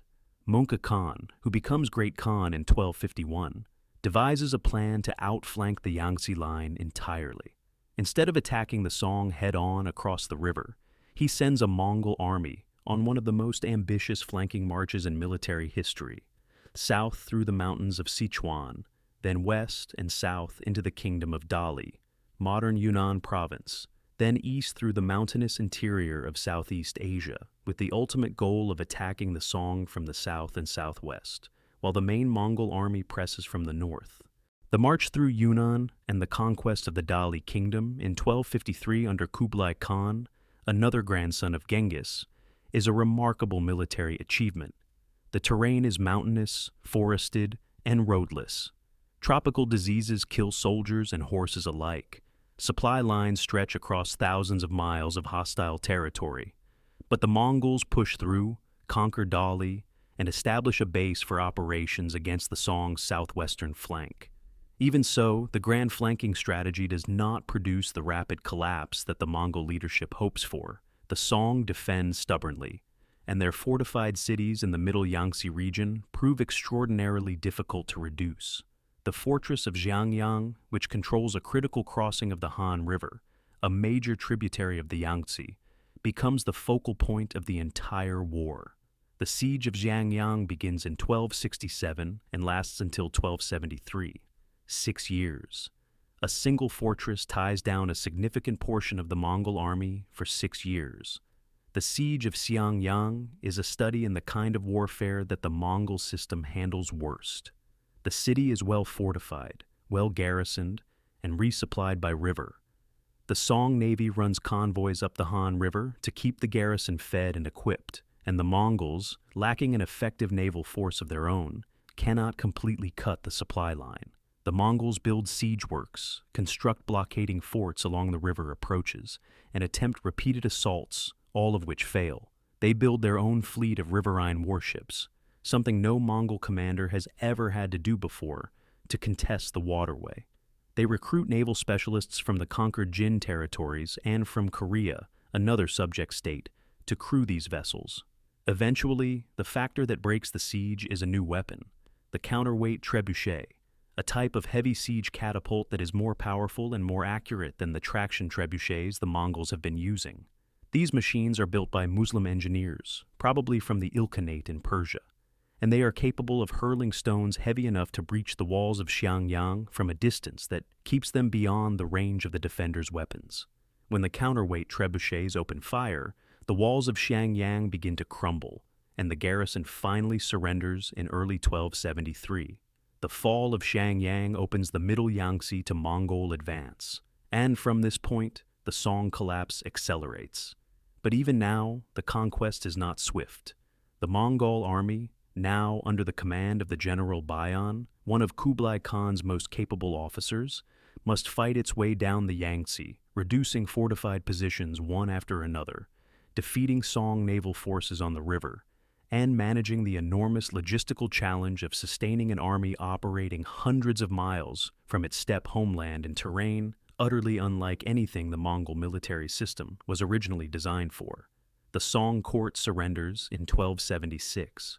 Residual Song loyalist forces continue to resist until 1279, when the last Song fleet is destroyed at the naval battle of Yamen off the coast of Guangdong province. The young Song emperor, a child, dies in the battle, drowned according to tradition when a loyal minister leaps into the sea carrying the boy, rather than allow him to be captured. The conquest of the Song is the Mongol Empire's greatest military achievement. It brings the wealthiest and most populous civilization on Earth under Mongol control. But it also reveals, more clearly than any other campaign, the limits of the Mongol military system and the conditions under which it can be resisted.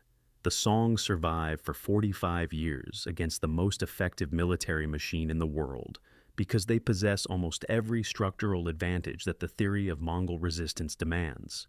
They have fortifications, not just a few castles, but hundreds of walled cities and fortified positions along multiple defensive lines. They have geography that negates Mongol mobility, rivers, mountains, forests, and wet terrain that slows cavalry and favors infantry and naval forces. They have technology that the Mongols cannot match, a navy, gunpowder weapons, and engineering expertise that makes every siege expensive.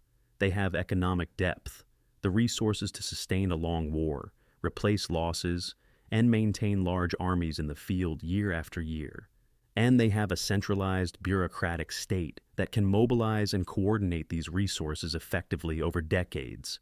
What the Song ultimately lack is the ability to go on the offensive. They can resist, delay, and attrit the Mongol army, but they cannot destroy it or push it back permanently. Their military is strong on defense, but structurally incapable of projecting decisive offensive power against the Mongol steppe base. And so, the war becomes a long, grinding erosion in which the Mongols, with their ability to draw on the resources of an empire that now spans most of Asia, slowly wear down Song resistance through a combination of military pressure, diplomatic isolation, economic disruption, and the steady attrition of the Song's defensive network. The Song example completes the picture that Hungary and the Mamluks begin to sketch. The forces that resist the Mongols most effectively are the ones that deny the Mongol army the conditions it needs to fight its kind of war. Fortifications deny speed. Terrain denies mobility. Professional armies deny tactical superiority. Naval power denies river crossings. Economic depth denies quick victory. No single factor is enough. But the combination, sustained over time, can turn a Mongol campaign from a swift conquest into an attritional struggle. And attritional struggle is the one form of warfare that the Mongol system, for all its brilliance, is least equipped to win. The question that remains is why so many medieval powers fail to mount this kind of resistance. Why the structural adaptations that Hungary, the Mamluks, and the Song develop are the exception rather than the rule. And the answer to that question takes us back to the fundamental nature of medieval military organization and the assumptions about warfare that the Mongol system is designed to destroy. The kingdoms and empires that the Mongols destroy most quickly and most completely share a common set of characteristics. They are not weak states. They are not poorly led in any absolute sense. They are states whose military systems are optimized for a kind of warfare that the Mongols have specifically evolved to defeat. Understanding why those systems fail requires looking not at individual battles, but at the deeper structural assumptions that shape how medieval armies are built, deployed, and commanded. The first assumption is that war is seasonal. In medieval Europe, in the Islamic world, and in much of East Asia, campaigning is something that happens during specific months of the year. Armies assemble in spring or summer, campaign through the warm months, and disband or go into winter quarters when the weather turns. This is partly a function of agriculture. Soldiers who are also farmers must be home for planting and harvest. And partly a function of logistics. Roads become impassable in winter. Supply becomes difficult. Horses cannot be foraged effectively when the ground is frozen and grass is dead. The assumption that war pauses in winter is so deeply embedded in medieval military culture that it shapes everything from recruitment to strategy. The Mongols do not share this assumption. They prefer winter campaigns. Frozen rivers become highways for cavalry. Marshes and wetlands that are impassable in summer become firm ground under ice. The Mongol horse, a small and hardy steppe breed, is adapted to cold weather and can dig through snow to reach grass beneath. Mongol soldiers, raised in one of the coldest environments on Earth, are conditioned to operate in temperatures that would immobilize a European or Middle Eastern army. The invasion of Russia in 1237 to 1240 is conducted almost entirely during winter months. The Mongol army crosses frozen rivers, moves through snow-covered forests, and attacks cities whose defenders expect a pause in fighting until spring. The invasion of Hungary in 1241 begins in winter, with Mongol columns crossing the Carpathian passes in March, arriving on the Hungarian plain before Bela IV has finished concentrating his army. This mismatch in operational tempo is devastating because it means the Mongols consistently catch their opponents during the most vulnerable phase of military readiness, the period when armies are still assembling garrisons are at reduced strength, and commanders have not yet completed their planning. A European king who expects war in June and receives it in February is not just surprised, he is structurally unprepared. His army does not yet exist as a concentrated force. His supplies have not been gathered. His strategic dispositions have not been made. He is fighting the opening phase of the war with whatever local forces happen to be available, and those forces are almost never enough. The second assumption is that decisive battle settles wars. Medieval military thinking, across most of Eurasia, is oriented toward the climactic pitched battle, the single great engagement where the two armies meet, fight, and one side wins a clear victory. The losing army retreats, the winning army advances, and the war is effectively decided. This assumption shapes how armies are organized, how campaigns are planned, and how commanders think about risk. The goal is to bring the enemy to battle under favorable conditions and win. The Mongol system exploits this assumption ruthlessly. Mongol commanders are perfectly willing to fight pitched battles when conditions favor them, but they do not depend on the pitched battle as the primary instrument of decision.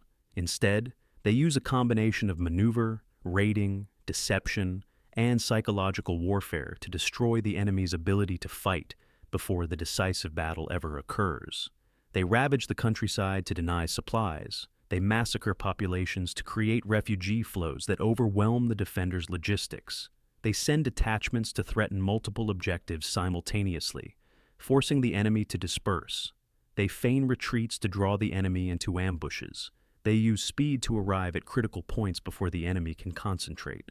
By the time the pitched battle actually happens, if it happens at all, the defender is already weakened, disoriented, and fighting on ground and terms chosen by the Mongols.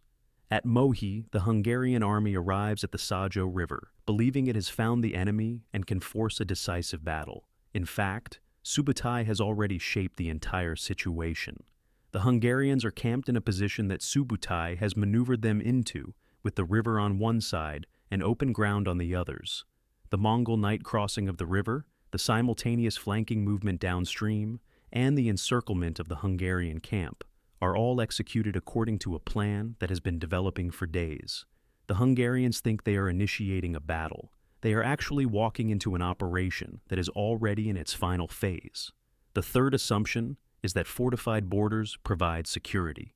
Many of the states the Mongols attack rely on a defensive perimeter, mountain passes, river lines, chains of frontier fortresses, to provide warning and absorb the initial shock of an invasion.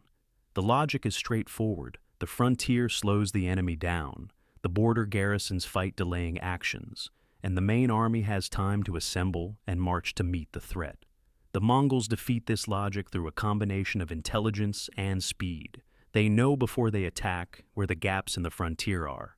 They have scouted the passes, identified the unguarded crossings, and mapped the routes that bypass the main defensive positions. And they move so fast through these gaps that the warning system behind the frontier cannot keep pace. The invasion of Hungary in 1241 is a perfect example. The Carpathian passes are supposed to provide a natural defensive barrier. Hungarian border guards are stationed at the main crossings.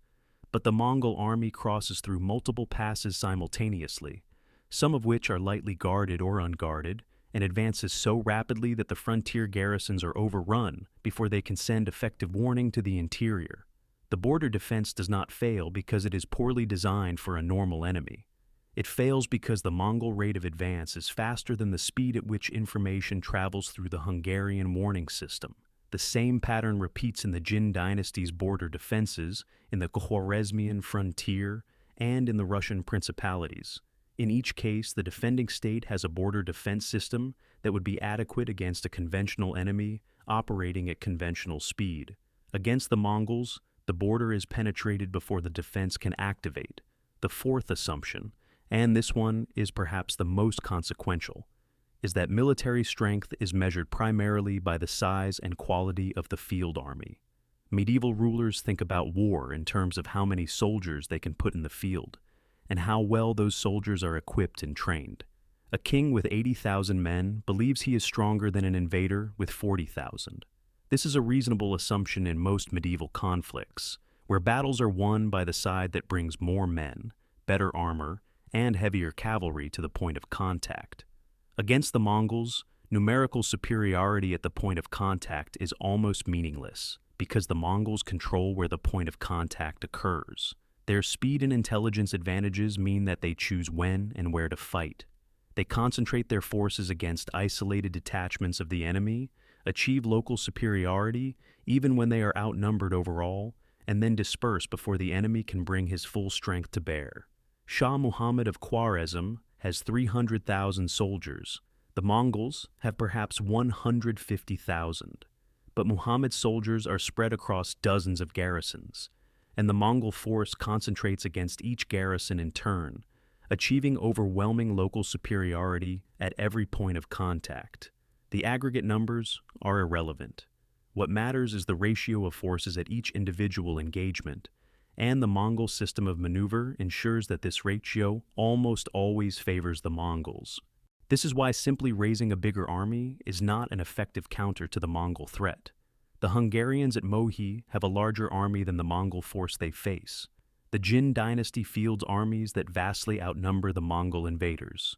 The Khwarezmian Empire has more soldiers than the Mongols by a factor of 2 or 3. In every case, the larger army loses, not because it is less brave or less well equipped, but because the Mongol operational system ensures that the larger army never gets to use its numerical advantage effectively. These 4 assumptions, seasonal warfare, decisive battle, border defense, and numerical supremacy, form the structural foundation of medieval military thinking across most of Eurasia. They are not stupid assumptions. They work perfectly well in wars between states that share them. A war between France and England, or between the Jin and the Song, or between the Abbasids and the Fatimids, is fought within a shared framework of expectations about how armies operate. Both sides assemble at roughly the same speed, campaign during roughly the same season, seek a decisive battle under roughly similar conditions, and defend their borders with roughly similar methods. The playing field is level, not because the armies are identical, but because they operate on the same set of underlying assumptions about what war is and how it works. The Mongol military system violates every one of these assumptions simultaneously. It campaigns in winter. It avoids decisive battle until conditions are overwhelmingly favorable. It bypasses fortified borders through intelligence and speed. And it defeats numerically superior armies through concentration of force at the operational level. A state that is optimized for conventional medieval warfare is, almost by definition, optimized to lose against the Mongols. Its strengths become irrelevant, and its structural assumptions become vulnerabilities. This is why the states that resist the Mongols successfully are the ones that abandon or modify these assumptions. Hungary under Bela IV stops relying on the field army as the primary defense and builds a network of fortifications that imposes friction on the Mongol advance, regardless of whether the field army wins or loses.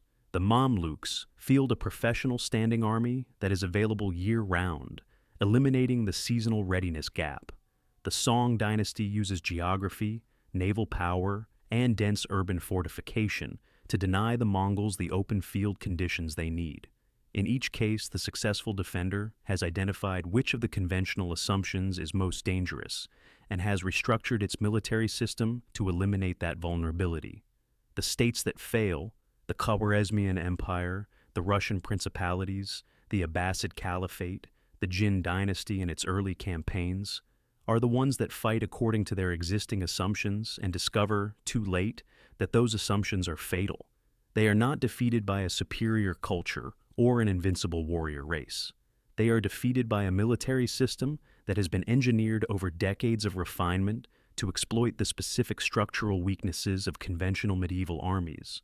And this brings us to a dimension of the Mongol war machine that is often overlooked in popular accounts, but that is absolutely central to understanding its effectiveness. The role of planning, communication, and what modern military thinkers would call command and control. Because the Mongol army does not achieve its extraordinary feats of coordination, timing, and multi-axis maneuver through individual brilliance alone. It achieves them through a system of communication, planning, and information management that is, for the 13th century, without parallel anywhere in the world. The foundation of that system is the YAM, the Imperial Messenger Relay, and the intelligence apparatus that feeds it. And understanding how these systems work and how they interact with the Mongol command structure reveals the final piece of the puzzle, the mechanism by which a nomadic people from the eastern steppe is able to wage coordinated military campaigns across a continent, maintaining synchronization between army groups separated by thousands of miles of the most difficult terrain on Earth. The YAM is not a military invention. It is an imperial infrastructure project, a network of relay stations, spaced roughly every 25 to 30 miles, stretching across the entire Mongol Empire from the Pacific coast of China to the western steppe above the Black Sea. Each station maintains fresh horses, riders, supplies, and shelter. A messenger arriving at a station dismounts, transfers his message to a fresh rider on a fresh horse, and that rider gallops to the next station. The process repeats continuously day and night, without pause. The result is a communication speed that nothing in the medieval world can match. A message can travel from Karakorum, the Mongol capital in central Mongolia, to the western frontier, a distance of roughly 4,000 miles, in approximately 2 weeks. By comparison, a diplomatic letter from the Pope in Rome to the King of Hungary, covering perhaps 800 miles over well-maintained European roads, might take 3 to 4 weeks. The Mongol communication system is moving information 5 times farther in half the time. In an era where strategic decisions depend on how quickly a commander can learn what is happening in a distant part of the theater, this advantage is enormous. But the YAM is more than a messenger service. It is the nervous system of the empire. It carries military dispatches, intelligence reports, administrative orders, tax records, diplomatic correspondence, and trade information. It allows the Khan and his senior commanders to maintain situational awareness across a territory that spans most of the Eurasian landmass. When Subutai is planning the invasion of Hungary in 1241, he is not operating in an information vacuum. He has access to reports from merchants who have traveled through Europe, from diplomats who have visited European courts, from spies who have mapped the Carpathian passes, and from scouts who have been probing the Hungarian frontier for months. This intelligence flows back along the YAM to the command structure, where it is synthesized into operational plans. The intelligence gathering apparatus that feeds the YAM is systematic and deliberate. Before any major campaign, the Mongols invest heavily in reconnaissance, not just tactical scouting of the immediate battlefield, but strategic intelligence collection that covers the political, economic, geographic, and military conditions of the target state. Merchants are the primary vehicle. The Mongol Empire actively promotes and protects long-distance trade, partly for economic reasons, but also because merchants are the best source of information about foreign lands. A Mongol protected merchant traveling the Silk Road into Khwarezmian territory can observe road conditions, identify fortified cities, assess the strength of garrisons, learn which governors are loyal and which are disaffected, and report all of this back through the commercial network. This is why the incident at Otrar, the murder of the Mongol trade delegation that triggers the Khwarezmian War, is not just a diplomatic insult. It is an attack on the Mongol intelligence system. The merchants killed at Otrar are not just traders. They are eyes and ears, part of a network that feeds information back to the Mongol command structure. Genghis Khan's fury at their murder is genuine, but it is also strategic. The attack on his merchants is an attack on the information architecture that supports his military planning. The Mongol approach to pre-campaign intelligence is strikingly professional. Scouts are sent ahead of the main army, sometimes months in advance, operating in small groups that cover enormous distances. These scouts map terrain, identify water sources and grazing areas, assess river crossings and mountain passes, and locate the enemy's military concentrations. They report back through the YAM or through dedicated messenger chains attached to the advancing army. By the time the main Mongol force crosses the border, its commanders have a detailed operational picture of the theater that their opponents almost never possess in reverse. The contrast with European intelligence capabilities in this period is stark. When the Mongol army enters Hungary in 1241, King Bela IV has almost no reliable information about the enemy he faces. He does not know the Mongol order of battle. He does not know their commanders' names or methods. He does not know how many columns are advancing through the Carpathians or by which routes. He has received warnings, letters from Russ's princes, reports from frontier guards. But these warnings are fragmentary, contradictory, and often weeks old by the time they reach him. He is, in the most literal sense, fighting blind against an enemy that can see everything. This information asymmetry is not unique to Hungary. It is a feature of virtually every Mongol campaign. The Khwarezmian Shah does not know that Genghis Khan is crossing the Kizilkum Desert until the Mongol army appears behind his defensive line. The Russian princes do not know that the Mongol columns invading from the east are coordinating their movements with a timetable planned months in advance. The Jin dynasty does not know which passes the Mongol army will use to enter northern China until the attack is already underway. In every case, the defending state is reacting to events it did not anticipate, on a timeline it cannot match, against an enemy whose movements it cannot track. The planning process itself is equally sophisticated. Before a major campaign, the senior Mongol leadership convenes a Kurultai, a formal council, where the strategic plan is debated, refined, and finalized. These councils are not casual discussions. They are detailed planning sessions where objectives are assigned, routes are specified, timelines are established, and contingency plans are developed. Each general receives a clear operational mandate. Take this city, cross this river by this date, converge on this objective from this direction, coordinate with this other column at this point. The plan for the 1241 invasion of Europe, as reconstructed by historians, is a masterwork of operational coordination. The Mongol army is divided into at least 3 major columns. One column, under Baidar and Kaden, drives into Poland with the objective of defeating the Polish army and preventing it from reinforcing Hungary. A second column, under Shaiban, pushes through the northeastern Carpathian passes to fix the Hungarian frontier forces and prevent them from concentrating. The main column, under Batu and Subutai, drives through the central passes directly toward the Hungarian heartland. These 3 columns are separated by hundreds of miles of mountain terrain, moving through different passes, on different routes, against different opponents, and they are synchronized to arrive in their operational areas within days of each other. The destruction of the Polish army at Legnica on April 9th, and the destruction of the Hungarian army at Mohi on April 11th. 2 major victories on 2 different fronts, separated by over 300 miles, occurring within 48 hours, is not a coincidence. It is the result of a coordinated operational plan executed with a precision that European armies will not achieve for centuries. The 2 battles are designed to eliminate the possibility of Polish reinforcement of Hungary and to destroy the 2 largest field armies in the region simultaneously, leaving the entire Central European plain open to Mongol exploitation. This level of coordination requires not just good planning, but a command culture that trusts subordinate commanders to execute their part of the plan independently, without constant supervision from the supreme commander. Subutai cannot send real-time orders to Baidar in Poland, while simultaneously directing the main army in Hungary.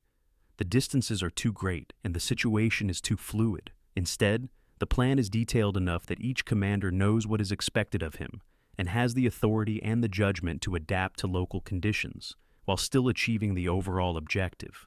This command culture is rooted in the meritocratic promotion system that Genghis Khan establishes in the early years of the empire. Mongol generals are not princes who command by birthright and must be managed through political negotiation. They are professionals who have risen through demonstrated competence in increasingly demanding commands. Subutai begins his career as a common soldier and rises to become the most accomplished operational commander of the 13th century through decades of proven performance. Jebe, Mukali, Bayan, these are men selected for ability, trained through experience, and trusted with independent authority because they have earned it. The result is a command system that operates at a tempo European armies cannot match.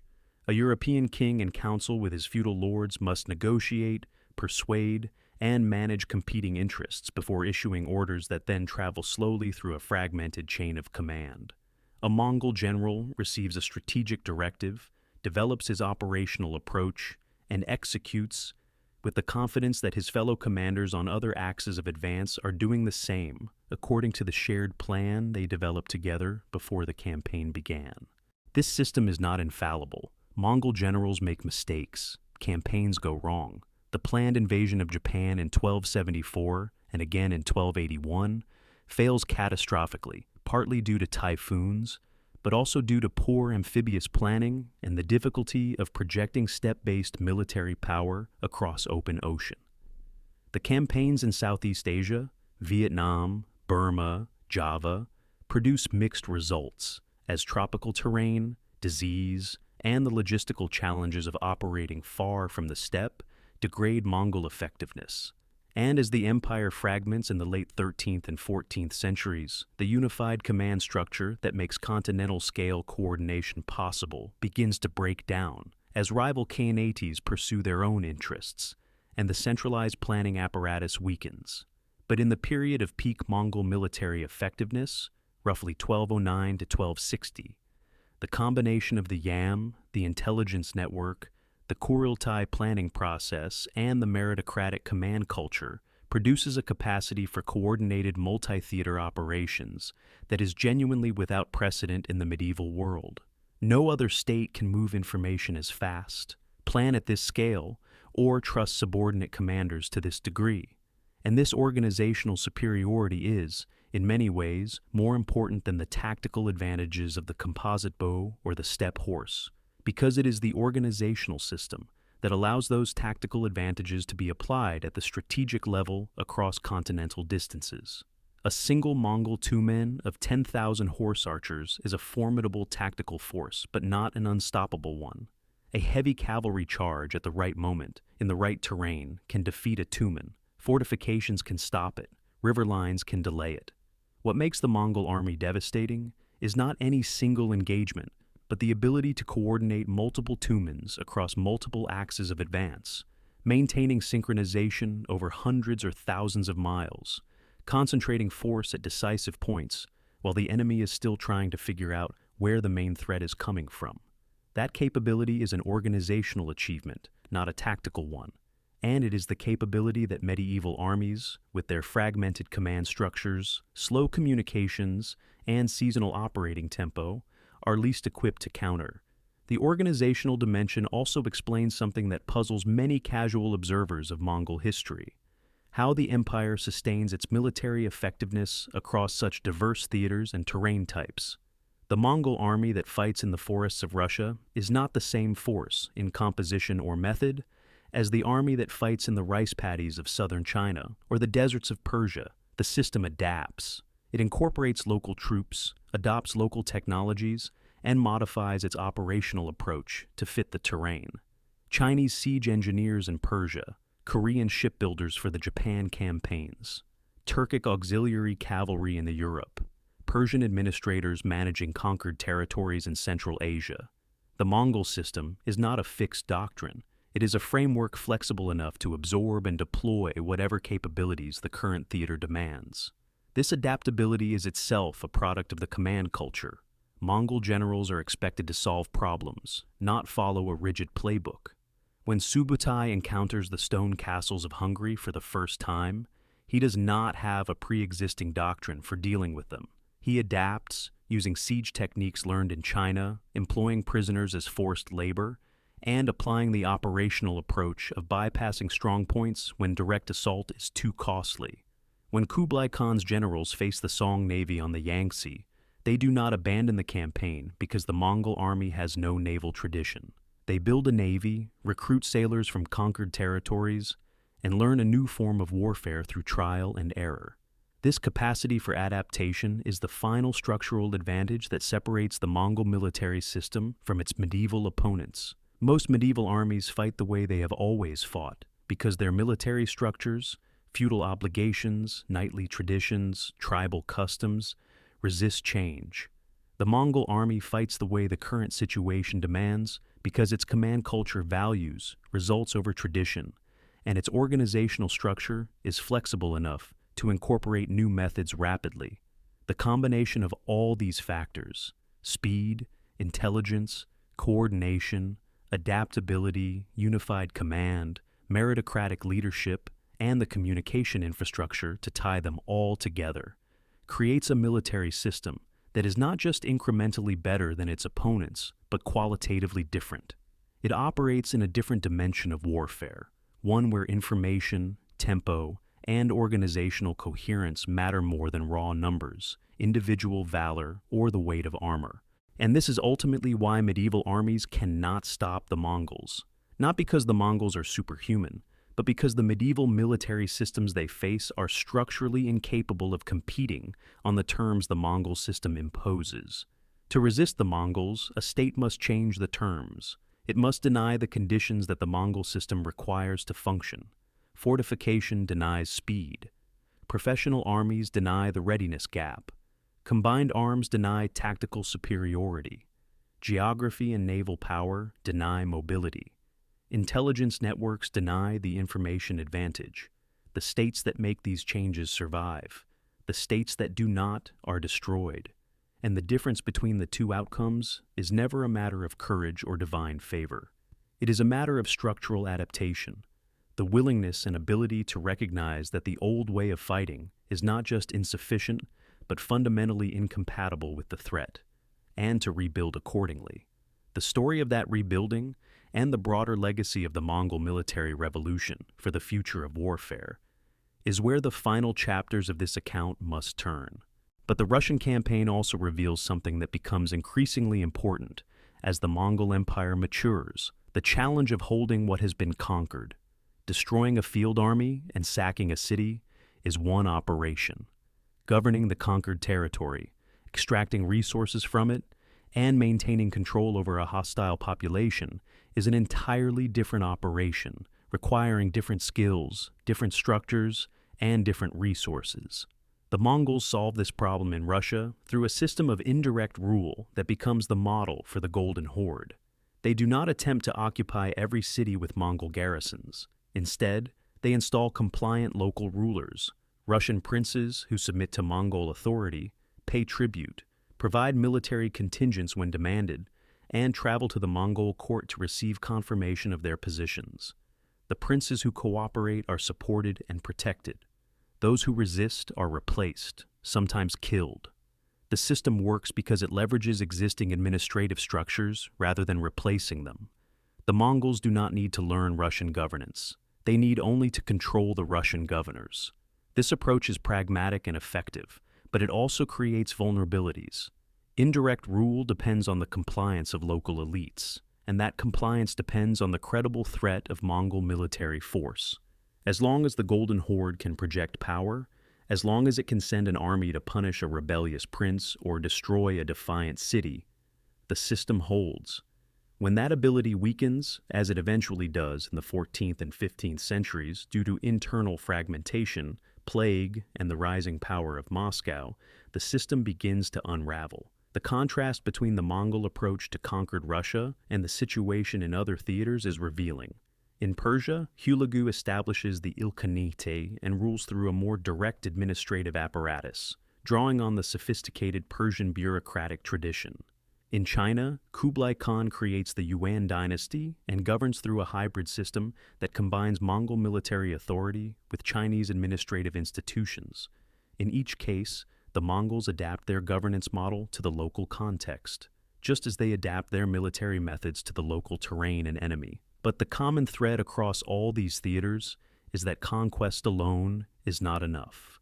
The Mongol military system is spectacularly effective at destroying existing power structures. It is less effective at building durable new ones. The empire that Genghis Khan creates is held together by military dominance, the communication network of the Yam, and the personal authority of the Khan. When the military dominance fades, when the Yam deteriorates, and when the succession of Khans becomes contested, the empire fragments, not because it is attacked from outside, but because the internal cohesion that sustains it weakens. This fragmentation is already visible by the 1260s, the civil war between Kublai Khan and his brother Arik Boke over the succession to the Great Khanate in 1260 to 1264 marks a turning point. After this conflict, the four major divisions of the empire, the Yuan dynasty in China, the Chagatai Khanate in Central Asia, the Ilkhanate in Persia, and the Golden Horde in Russia, increasingly operate as independent states, sometimes cooperating but often competing or openly fighting each other. The unified command structure that makes continental-scale military coordination possible breaks down. The Kuriltai ceases to function as an effective decision-making body for the entire empire. The individual khanates continue to field powerful armies, but they no longer operate as parts of a single integrated system. This fragmentation has direct military consequences. The Ilkhanate's repeated failures to conquer Mamluk Egypt in the 1260s through 1300s are partly a function of this. Hulagu and his successors cannot draw on the full resources of the empire because they are simultaneously managing tensions with the Golden Horde to the north. The Golden Horde's Khan Berka has converted to Islam and is actively hostile to the Ilkhanate's war against fellow Muslims. The resources that should, in theory, be available for the Syrian campaigns are diverted to internal Mongol conflicts. The unified strategic machine that destroys Khwarezm and overruns Russia and Hungary cannot be reassembled because the political unity that sustains it no longer exists. There is a tendency when studying the Mongol conquests to treat each theater of war in isolation, the Khwarezmian campaign as one story, the European invasion as another, the Chinese wars as a third.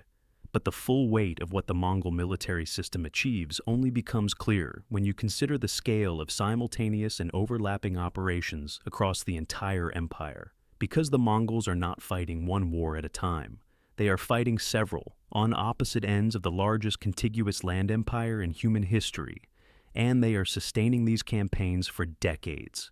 In the 1230s, while the final campaign against the Jin dynasty is still grinding through its last years in northern China, a separate Mongol army is invading the Russian principalities. Batu Khan and Subutai crossed the Volga in the winter of 1237 with a force of perhaps 30,000 to 40,000 Mongol cavalry, supplemented by Turkic auxiliaries and conscripts from previously conquered territories. They enter a fragmented political landscape. The Rus' principalities, Vladimir Suzdal, Ryazan, Chernigov, Kiev, Galicia Volhynia, and others, are independent states linked by language, religion, and dynastic ties, but divided by rivalry and mutual suspicion. They share a common military tradition based on a professional retinue of armored cavalry, the druzhina, supported by militia infantry drawn from the urban population. Individually, several of these principalities can field armies of 10,000 to 20,000 men. Collectively, they might assemble a force capable of matching the Mongols in the field, but collectively is exactly what they cannot manage. The Mongol campaign against Russia exploits this fragmentation with surgical precision. Subutai does not advance on a single axis and allow the Russian princes time to organize a coalition. He strikes in winter when the Russian princes expect no campaigning, and he strikes fast, hitting multiple principalities in rapid succession before any of them can coordinate a response. Ryazan is the first to fall in December 1237. The Prince of Ryazan sends desperate appeals to the neighboring principalities of Vladimir Suzdal and Chernigov for help. Neither responds in time. Ryazan is besieged, stormed, and destroyed in 5 days. The population is massacred. The city is burned so thoroughly that the original site is abandoned. The modern city of Ryazan is built at a different location, miles from the ruins. From Ryazan, the Mongol army drives north into the territory of Vladimir Suzdal, the most powerful of the Russian principalities. Grand Prince Yuri II attempts to assemble a coalition army while his cities buy time. The city of Vladimir itself is besieged and taken in February 1238, after a siege of roughly a week. The city's wooden walls, a critical detail, offer little resistance to Mongol siege techniques. The garrison fights, but the defenses are not built to withstand the kind of systematic assault the Mongols bring. The city falls. The royal family, sheltering in the Assumption Cathedral, perishes when the Mongols set fire to the building. Yuri II is still gathering his coalition army to the north when Mongol scouts locate his camp on the Site River on March 4, 1238. The Russian force is caught before it has fully concentrated. The Mongols attack and destroy it. Yuri is killed. The coalition that might have challenged the Mongols in the field is eliminated before it ever forms. This pattern, Rapid advance, sequential destruction of isolated forces, exploitation of the defenders' inability to concentrate, repeats across the Russian campaign. Chernigov falls. Pereyaslav falls. In the winter of 1240, the Mongol army reaches Kiev, the symbolic and spiritual heart of Russia's civilization. Kiev is the largest and wealthiest city in the region, seat of the senior Orthodox Metropolitan, and a trading center of international significance. Its walls are stronger than those of the northeastern cities, and its garrison is determined to resist. The siege of Kiev in November and December of 1240 is one of the defining events of the Mongol conquest of Russia. The Mongol army surrounds the city and brings up its siege train, catapults, battering rams, and scaling equipment. A contemporary account attributed to the traveler Giovanni da Plano Carpini, who passes through the region a few years later, describes the aftermath. The surrounding countryside depopulated, the ruins still visible, the ground outside the city walls littered with countless skulls and bones. The city is taken by storm after a siege of roughly 9 days. The garrison retreats to a final defensive position around the Church of the Tithes, which collapses under the weight of the refugees who have crowded onto its upper floors and roof. Kiev is sacked so completely that when Carpini visits in 1246, he describes it as reduced to barely 200 houses, with the population living in conditions of extreme poverty and fear. The decline of Mongol military effectiveness in the late 13th and 14th centuries is not a sudden collapse. It is a gradual erosion driven by internal division, the challenges of governing conquered territories, the loss of the unified command structure, and the slow adaptation of the Mongols' opponents. The states that survived the initial wave of conquest, Hungary, the Mamluks, the remnants of the Song absorbed into the Yuan, learn from their experience. They build fortifications. They develop professional armies. They improve their intelligence networks. They study Mongol tactics and develop counters.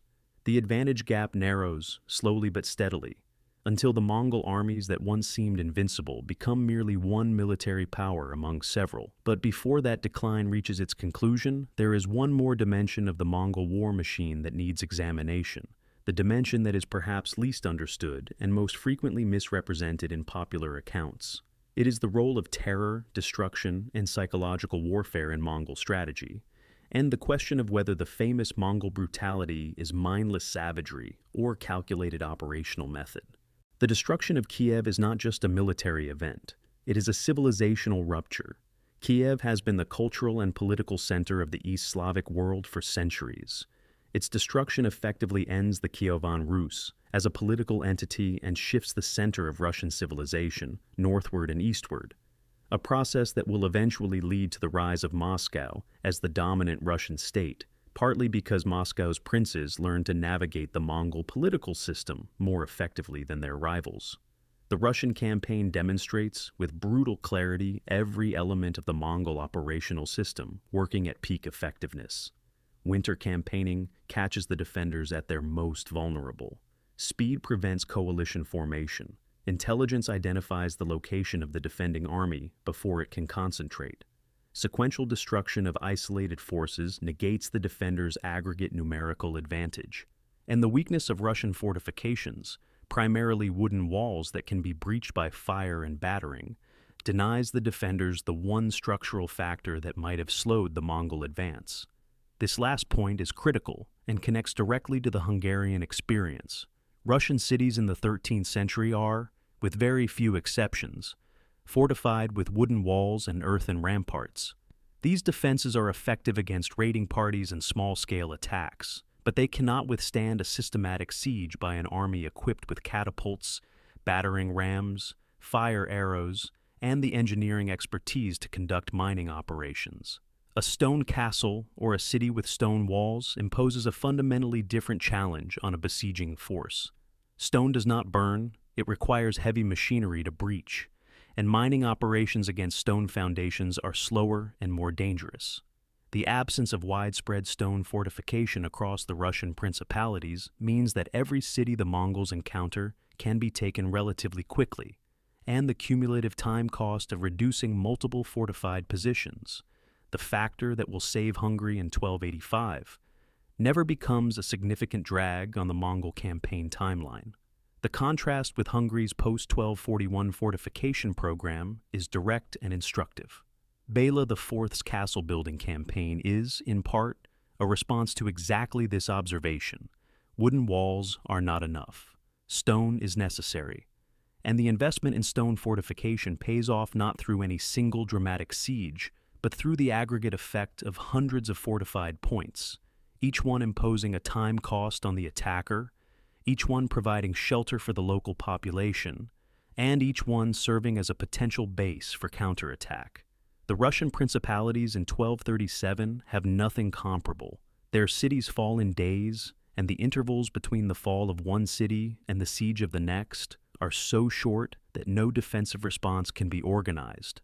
After the destruction of Kiev and the subjugation of the remaining Russian principalities, the Mongol army pauses briefly before driving west through the Carpathians into Hungary and Poland. The invasion of 1241 that opens this account. The Russian campaign is the immediate prelude to the European invasion, and the operational momentum carries directly from one theater to the next. The same army, under the same commanders, using the same methods, transitions from the conquest of Russia to the invasion of Central Europe without a strategic pause. Subutai moves from the destruction of Kiev in December 1240 to the planning of the Carpathian crossings in January and February 1241, with the confidence of a commander who has spent the previous 3 years confirming that his system works against every opponent it encounters. And it works. The historical record is full of examples where the demonstration effect of Mongol destruction produces cascading surrenders.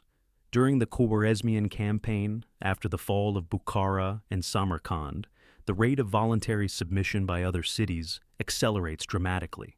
Governors who hear reports of what happened to cities that fought back calculate, correctly, that resistance means annihilation, and that submission, while humiliating, at least preserves the lives of their people. The same pattern repeats in northern China, in Persia, in Russia, and in Central Europe. Terror precedes the army, and terror does much of the army's work. The Mongols amplify this effect through deliberate information management. They do not try to hide their atrocities. They publicize them. Survivors of destroyed cities are sometimes deliberately released or allowed to flee, so that they carry first-hand accounts of the destruction to the next target. Mongol envoys arriving at a city with a demand for submission explicitly reference what happened to cities that refused. The message is calibrated. This is what awaits you if you fight, surrender, and live. The psychological dimension of Mongol warfare extends beyond the treatment of cities. On the battlefield, the Mongols employ a range of techniques designed to confuse, demoralize, and disorient the enemy before and during combat. They light extra campfires at night to make their army appear larger than it is. They mount dummies on spare horses to create the impression of additional cavalry columns. They drive herds of animals or groups of prisoners ahead of their advance to create dust clouds that obscure their real numbers and dispositions. They use noise, drums, horns, and the coordinated shouting of thousands of riders to create a sense of being surrounded even when the encirclement is not yet complete.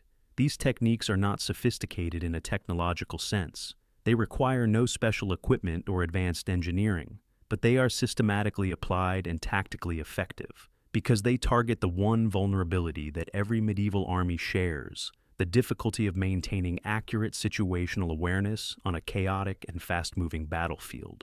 A European commander at Mohi or Legnica does not have aerial reconnaissance, radio communication, or real-time intelligence from his flanks and rear. He knows what he can see from his position and what his messengers report, and both of these information channels are slow, incomplete, and easily disrupted. The Mongol techniques of deception exploit exactly this limitation, creating a battlefield picture in the enemy commander's mind that is consistently worse than reality, making the Mongol army seem larger, faster, and more omnipresent than it actually is. The feigned retreat, which has already been described in tactical terms, also functions as a psychological weapon. When a Mongol force appears to break and run, the natural response of a medieval commander, trained from youth to believe that pursuit of a fleeing enemy is the path to total victory, is to order a charge, The charge disrupts the defender's formation, separates cavalry from infantry, tires the heavy horses, and pulls the pursuing force into terrain or dispositions that the Mongols have prepared in advance. By the time the pursuing commander realizes the retreat was false, his army is scattered, exhausted, and vulnerable. The feigned retreat works not because medieval commanders are stupid, but because it exploits a deeply ingrained assumption about how battles are supposed to unfold, an assumption that is so fundamental to medieval military culture that it overrides caution, even when commanders have been warned about the tactic in advance. The cumulative effect of Mongol psychological warfare is to create an atmosphere of dread and helplessness that degrades the enemy's capacity to fight well before the main engagement. Armies that face the Mongols often suffer from morale collapse at stages that, in a conventional medieval war, would not yet be critical. Garrisons surrender before the siege begins in earnest. Field armies break and run after the first exchange of arrows, before any close combat occurs. Princes and kings abandon their own territories without attempting to fight. The psychological defeat often precedes the physical one. The destruction the Mongols inflict on conquered territories is real, enormous, and well documented. The sack of Baghdad in 1258 devastates one of the greatest cities in the world. The destruction of Nishapur in 1221 during the Khwarezmian campaign reportedly leaves the city so thoroughly razed that the site is plowed over and planted with barley. The chronicler Juvayni, writing in the service of the Mongol Ilkhanate, records that at Urgench, the Khwarezmian capital, the city is flooded by diverting a river, and the population killed or dispersed. In northern China, entire regions are depopulated. In Russia, cities that have stood for centuries are reduced to ash and bone. The scale of killing is staggering. Some modern demographic estimates suggest that the Mongol conquests, taken in aggregate across all theaters, may have caused the deaths of 30 to 40 million people, a figure that, if accurate, would represent roughly 10% of the world's total population at the time. These numbers are contested. Medieval chroniclers routinely exaggerate casualty figures, sometimes by orders of magnitude. The fog of conquest makes precise counting impossible, but even the most conservative modern estimates acknowledge that the Mongol wars produced civilian and military casualties on a scale that is extraordinary for the period. The destruction is not incidental. It is not the result of armies going out of control. It is systematic, deliberate, and strategically purposeful.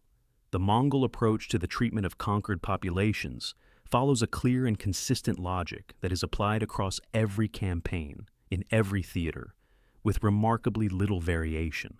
The logic operates on a simple framework that every city, every garrison commander, and every ruler in the path of a Mongol advance is meant to understand. Submit before the fighting begins, and you will be absorbed into the empire with your population and infrastructure intact. Resist, and you will be destroyed. This is not a bluff. The Mongols enforce this framework with absolute consistency. Cities that surrender without fighting are typically spared wholesale destruction. Their populations are counted, taxed, and organized. Skilled workers, artisans, engineers, physicians, scribes, are identified and often relocated to other parts of the empire where their skills are needed. The local political structure is either left in place under Mongol supervision or replaced with a Mongol-appointed governor. Life goes on under new management. Cities that resist and are taken by force receive the opposite treatment.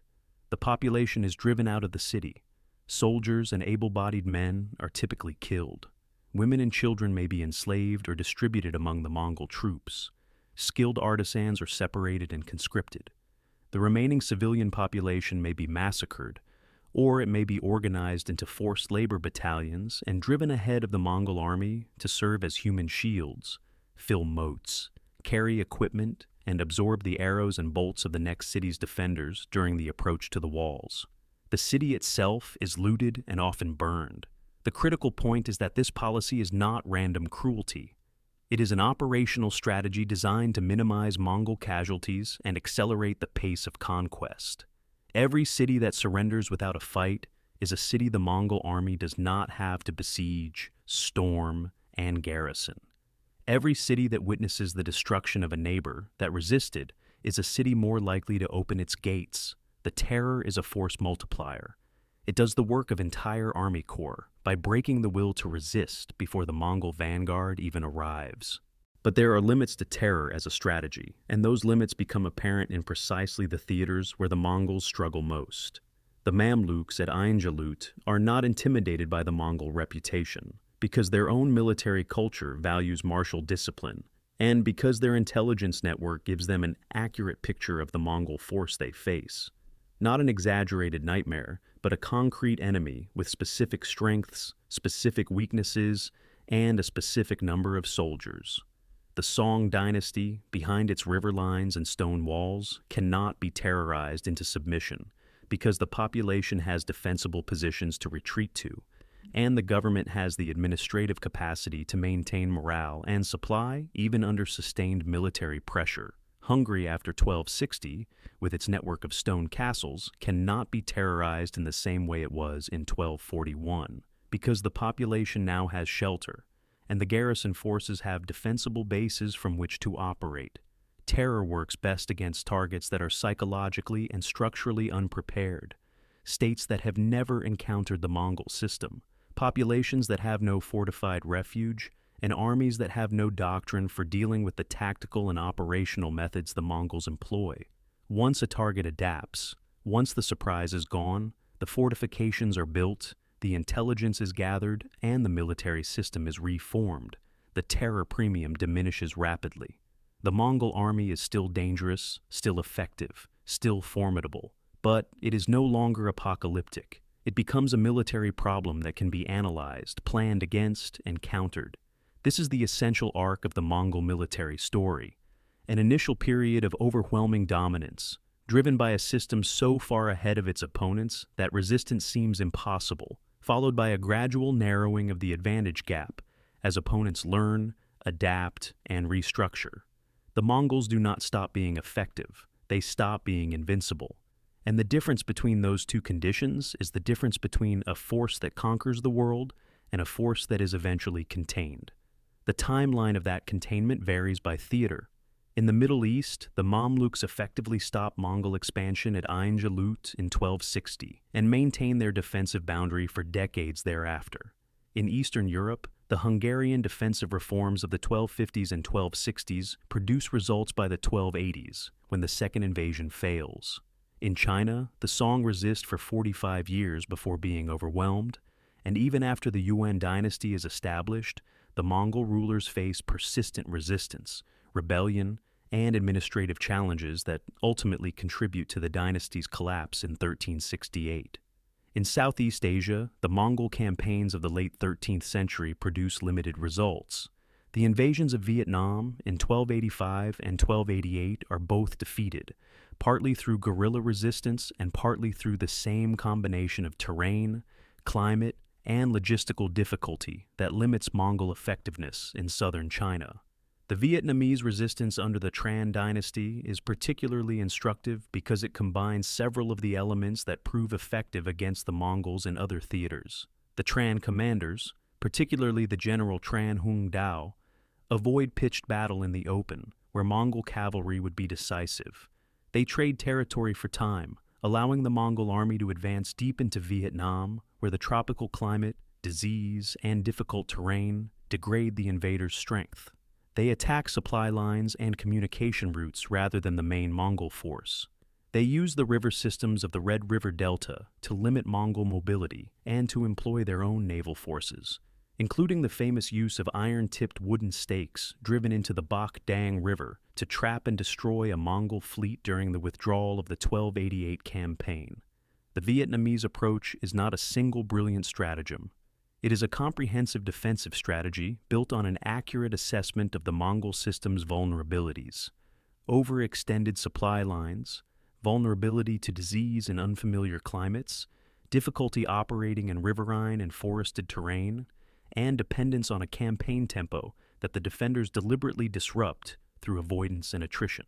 The Tran dynasty does not defeat the Mongols by matching their military power. It defeats them by refusing to fight on terms that favor the Mongol system and by imposing conditions, heat, disease, starvation, and the steady erosion of combat strength without a decisive engagement that the Mongol army cannot sustain. This pattern, successful resistance through structural adaptation rather than brute force, is the single most consistent finding across every theater of the Mongol conquests. The forces that stop the Mongols are never the ones that simply try harder, fight braver, or assemble a bigger army. They are the ones that change the conditions of the war itself, and the conditions they change are always the same ones. They deny the Mongol army speed, they deny it intelligence superiority, they deny it the ability to force a decisive battle on favorable terms, and they deny it the logistical conditions to sustain a prolonged campaign far from its base. The broader implications of this pattern, what the Mongol conquests reveal about the nature of military power, the relationship between military systems and the societies that produce them, and the process by which defeated states adapt to existential threats, extend far beyond the 13th century, and they lead to the final question this account must address. What is the lasting legacy of the Mongol military revolution? And what does it teach about why some military powers seem unstoppable? Until they are stopped. 1247 AM. The Mongol Empire does not fall to a single enemy or a single catastrophe. It erodes. The process takes more than a century, and it unfolds differently in each of the empire's successor states. But the underlying dynamics are consistent, and they reveal something fundamental about the relationship between military power and the structural conditions that sustain it. The Yuan dynasty in China, the most prestigious and wealthiest of the Mongol successor states, is the clearest example. Kublai Khan establishes the Yuan in 1271, completing the conquest of the Song in 1279, and for a time governs one of the largest and most prosperous empires in the world. But the Yuan administration faces a problem that military conquest cannot solve: legitimacy. The Mongol ruling class is a tiny minority governing an enormous Chinese population with its own deeply rooted cultural and political traditions. Kublai and his successors adopt many Chinese administrative practices, employ Chinese officials, and patronize Chinese arts and religion, but they also maintain a rigid ethnic hierarchy that places Mongols at the top, Central Asian auxiliaries second, Northern Chinese third, and Southern Chinese, the former Song population, by far the largest group, at the bottom. This hierarchy generates persistent resentment. Taxation is heavy. Forced labor is common. The paper currency system, initially effective, is debased through overprinting, producing inflation that devastates the economy. Natural disasters, floods, droughts, and famines strike repeatedly in the 1340s and 1350s, and the Yuan government's response is widely perceived as inadequate and indifferent. Peasant rebellions erupt across southern China, drawing on a mixture of economic desperation, ethnic resentment, and millenarian religious movements, particularly the Red Turban movement, which frames resistance to Mongol rule in Buddhist apocalyptic terms. The Yuan military, once the most formidable force in East Asia, has deteriorated. Garrison troops have settled into comfortable postings and lost their fighting edge. The Mongol cavalry, far from the steppe and its traditions, has declined in quality. The army that conquered the Song cannot suppress the rebellions that tear the empire apart from within. By the 1360s, a former peasant and Buddhist monk named Zhu Yuanzhang has emerged as the dominant rebel leader. In 1368, his forces capture the Yuan capital at Dadu, modern Beijing, and the last Yuan emperor flees north to the Mongolian steppe. Zhu Yuanzhang founds the Ming dynasty, and the Mongol century in China is over. The fall of the Yuan illustrates a pattern that applies across the Mongol successor states. Military power that is not backed by effective governance, economic stability, and political legitimacy is ultimately unsustainable. The Mongol system is designed for conquest. It is spectacularly good at destroying existing power structures and imposing initial control. But the skills that produce military victory, speed, violence, terror, and operational coordination, are not the skills that produce durable governance. The transition from conquest to administration requires different institutions, different personnel, and a different relationship with the subject population. Where the Mongol successor states make that transition effectively, as the Golden Horde does for a time in Russia through its system of indirect rule, they endure longer. Where the transition fails, as in China, the military edifice eventually collapses under the weight of its own governance failures. The Golden Horde follows a different trajectory, but reaches a similar endpoint. For roughly a century and a half, the Golden Horde dominates the Western steppe and exercises suzerainty over the Russian principalities through the tribute system established after the conquests of the 1230s and 1240s. Russian princes travel to the Horde's capital at Sarai on the Volga to receive their patents of authority. Those who comply are supported. Those who defy the Horde are punished. The system is stable as long as the Horde maintains internal cohesion and military credibility. Both begin to weaken in the 14th century. The Black Death, which reaches the Golden Horde's territory in the late 1340s, devastates the steppe population and disrupts the economic networks that sustain the Horde's power. Internal power struggles fragment the ruling dynasty. Regional commanders assert increasing independence. And the Russian principalities, particularly Moscow, grow steadily stronger, building fortifications, expanding their territory, developing professional military forces, and learning to play the Horde's internal factions against each other. The turning point comes in 1380 at the Battle of Kulikovo, where Grand Prince Dmitry of Moscow leads a Russian coalition army against a Golden Horde force under the commander Mamai. The battle is fiercely contested, but the Russian army wins, the first major Russian battlefield victory over the Mongols. Kulikovo does not end Mongol domination of Russia. 2 years later, the Horde's Khan Tokhtamysh sacks Moscow in retaliation, and Russian tribute payments continue for another century. But Kulikovo demonstrates that the military balance has shifted.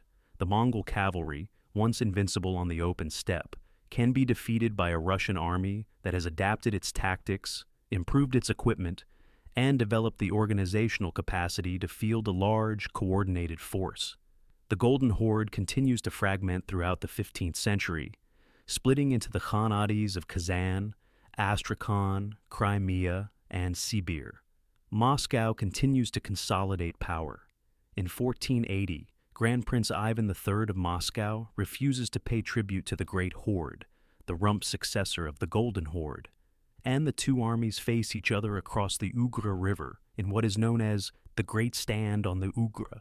No major battle occurs, the Horde's forces withdraw, and the Mongol yoke over Russia is conventionally dated as ending in that moment. It is a quiet conclusion to 2.5 centuries of domination, not a dramatic final battle, but a recognition by both sides that the balance of power has shifted irreversibly. The Ilkhanate in Persia follows yet another path. After Hulagu's initial conquests and the establishment of the Ilkhanate as the Mongol successor state in the Middle East and Persia, the ruling dynasty gradually assimilates into the surrounding Persian and Islamic culture. Mongol rulers convert to Islam, patronize Persian arts and architecture, and govern through the existing Persian bureaucratic system. But the Ilkhanate is also weakened by internal succession disputes, by the costly and ultimately unsuccessful wars against the Mamluks in Syria, and by economic mismanagement. The last Ilkhan dies in 1335, and the state fragments into a patchwork of smaller successor kingdoms, eventually absorbed by the Timurid Empire in the late 14th century. In each case, the Mongol successor state eventually declines, not because it is defeated by a single devastating blow, but because the structural conditions that sustain military dominance gradually erode. The steppe cavalry tradition loses its edge as Mongol warriors settle in conquered territories and adopt sedentary lifestyles. The unified command structure fragments as the empire divides. The intelligence and communication networks deteriorate as the yam falls into disrepair. The terror premium fades as subject populations build fortifications, develop professional armies, and learn to resist. And the economic base that supports military power shifts as trade routes change, plagues disrupt commerce, and conquered populations resist exploitation. The Mongol military revolution, the integrated system of speed, intelligence, coordination, adaptability, and unified command that makes the conquests possible is not a permanent condition.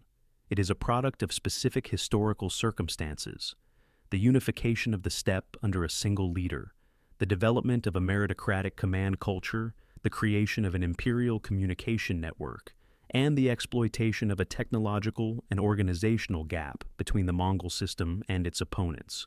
When those circumstances change, when the unity fractures, the command culture ossifies, the communication network decays, and the opponents adapt, the military advantage disappears. But the legacy of that advantage endures in ways that reshape the political and military landscape of Eurasia for centuries. The states that survive the Mongol onslaught are not the same states they were before. Hungary's fortification program transforms its defensive landscape permanently. The Mamluk military system, tested and validated against the Mongols, becomes the dominant military institution of the Islamic Middle East for 2 centuries. The Ming dynasty in China, founded in direct reaction to Mongol rule, develops a military and administrative system explicitly designed to prevent a repeat of the Mongol conquest, including the massive expansion of the Great Wall that produces the stone and brick fortification visible today. The Russian principalities, forged in the crucible of Mongol domination, develop centralized political structures and military institutions that owe as much to the Mongol model as to Byzantine or European traditions. The Mongol conquests do not merely destroy, they compel transformation. Every state that encounters the Mongol military system and survives is forced to modernize, to abandon military traditions that have become liabilities, to invest in fortification and professional forces, to develop intelligence and communication capabilities, and to build command structures capable of coordinating complex operations across large territories. The Mongol Empire itself may be temporary, but the military revolution it triggers is permanent. The states that emerge from the Mongol era are, without exception, more militarily sophisticated than the states that entered it. This is the deepest legacy of the Mongol conquests, and it is the lesson that connects the 13th century to every era of military history that follows. Military dominance is never permanent. Every system, no matter how effective, is eventually countered by opponents who study it, understand it, and adapt to it. The forces that seem invincible are invincible only as long as their opponents fight on terms that favor the dominant system. The moment those terms change, the moment the defender builds the fortification, develops the professional army, closes the intelligence gap, or denies the terrain advantage, the calculus of power shifts. The Mongols are not stopped by a single brilliant general or a single miraculous victory. They are stopped by the slow, painful, unglamorous process of structural adaptation, by kings who build castles instead of raising armies, by sultans who invest in professional training instead of relying on tribal levies, by commanders who study the enemy instead of simply charging at him, and by states that recognize that the old way of fighting is not just inadequate, but obsolete. That process, the recognition that an existential military threat requires not just more effort, but fundamental change, is the through line of this story. It connects Bela IV rebuilding Hungary from an Adriatic island to the Mamluk training barracks of Cairo, to the Song engineers defending Xiangyang, to the Tran generals flooding the Bakh-Dang River. In every case, the answer to the question of why medieval armies could not stop the Mongols is the same. Because stopping the Mongols required becoming something different from what those armies were. And the answer to the question of how the Mongols were eventually stopped is also the same. Because given enough time and enough pain, the defenders did become something different. The question this documentary set out to answer, why medieval armies could not stop the Mongols, has a clear answer. They could not stop the Mongols because their military systems were built on structural assumptions that the Mongol war machine was designed to exploit: slow mobilization, dependence on decisive battle, fragmented command, limited intelligence, and the absence of defense in depth. Every one of these assumptions is reasonable in the context of conventional medieval warfare. Every one of them is fatal against the Mongol system. And the companion question, how the Mongols were eventually stopped, has an equally clear answer. They were stopped by defenders who recognized that conventional methods had failed and who undertook the difficult, slow, unglamorous work of structural reform, castles instead of open fields, professional armies instead of feudal levies, combined arms instead of pure heavy cavalry, intelligence networks instead of blind reaction, layered defense instead of the single decisive battle. These are not exciting innovations, they are not the stuff of legend, but they are the reason that the Mongol Empire, for all its extraordinary achievements, eventually reaches the limits of its expansion and begins the long, slow process of contraction that ends with the fall of the Yuan, the fragmentation of the Golden Horde, and the dissolution of the Ilkhanate. The year is 1285, and a Mongol army is withdrawing through the Carpathian passes, riding east, leaving Hungary behind. The countryside bears the marks of raiding, burned fields, scattered livestock, villages that have been looted. But the kingdom stands.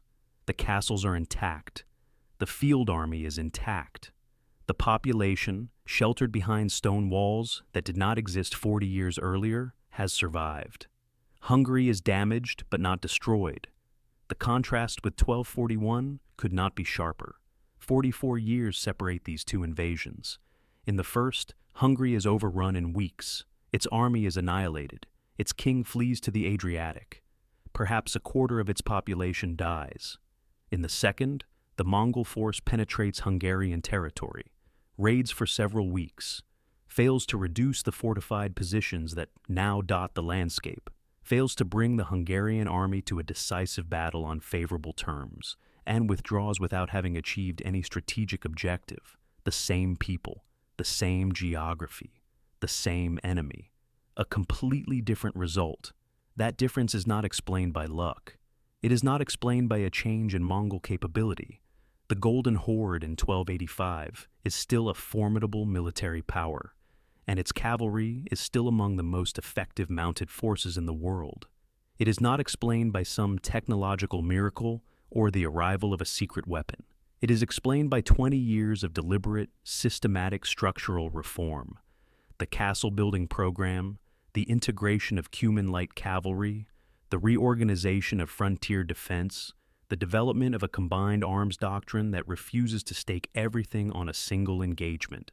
And this is where the story arrives at its central conclusion, the one that connects every theater, every campaign, and every case of success or failure against the Mongol military system. The Mongols are not stopped by strength alone. They are stopped by adaptation. Every force that successfully resists them, Hungary, the Mamluks, the Song, the Tran dynasty of Vietnam, the Delhi Sultanate, which repels Mongol incursions into northern India in the 1290s and early 1300s, does so by identifying the specific structural advantages the Mongol system relies on and systematically denying those advantages through changes in fortification, force composition, command structure, intelligence capability, or terrain exploitation. No single adaptation is sufficient.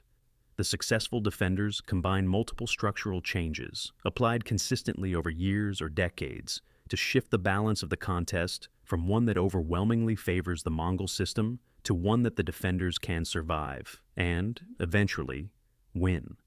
The forces that fail, the Khwarezmian Empire, the Abbasid Caliphate, the Russian principalities in 1237, the Hungarian army of 1241, the Jin dynasty before it develops effective resistance, fail not because they are weak in absolute terms, but because they fight according to assumptions that the Mongol system has been specifically designed to exploit.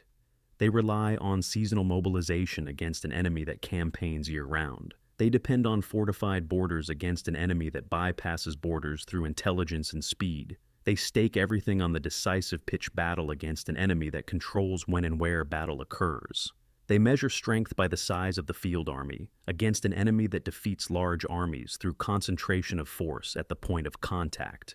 The lesson is structural, and it applies far beyond the 13th century.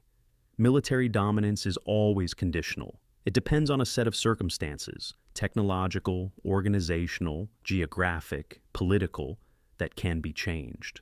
The force that appears invincible is invincible only within the conditions that favor its system. Change the conditions, and the outcome changes. This does not happen quickly. It does not happen easily.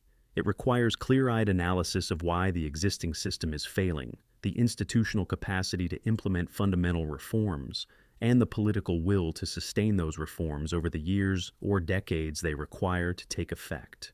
Bela IV does not save Hungary in a single dramatic gesture. He saves it through 20 years of castle building, diplomacy, military reorganization, and administrative reform, work that is invisible to popular history, but without which the kingdom does not survive. The Mongol conquests are the largest and most consequential military event of the medieval period. They reshape the political map of Eurasia, destroy civilizations, displace millions, and create an empire that, at its peak, stretches from Korea to Hungary. The military system that produces these conquests is, by any reasonable measure, the most effective of its era, perhaps the most effective the world has seen up to that point. And yet it is eventually contained, not by a superior force, but by the cumulative adaptation of its opponents. The Mongol era closes not with a bang, but with a long, uneven recession of power, a tide going out across the breadth of Asia and Eastern Europe, leaving behind transformed landscapes, reformed militaries, and states that are fundamentally different from what they were before the Mongol horse archers first appeared on the horizon. The world the Mongols make is not the world they intend to make. It is a world reshaped by the effort to survive them. Consider for a moment what that reshaping looks like in concrete terms. The Great Wall of China, as it exists today, the massive stone and brick fortification that stretches across northern China, is largely a Ming dynasty construction, built in the 14th, 15th, and 16th centuries, by a dynasty that is founded in direct rebellion against Mongol rule, and that spends its entire existence preparing to prevent the Mongols from ever conquering China again.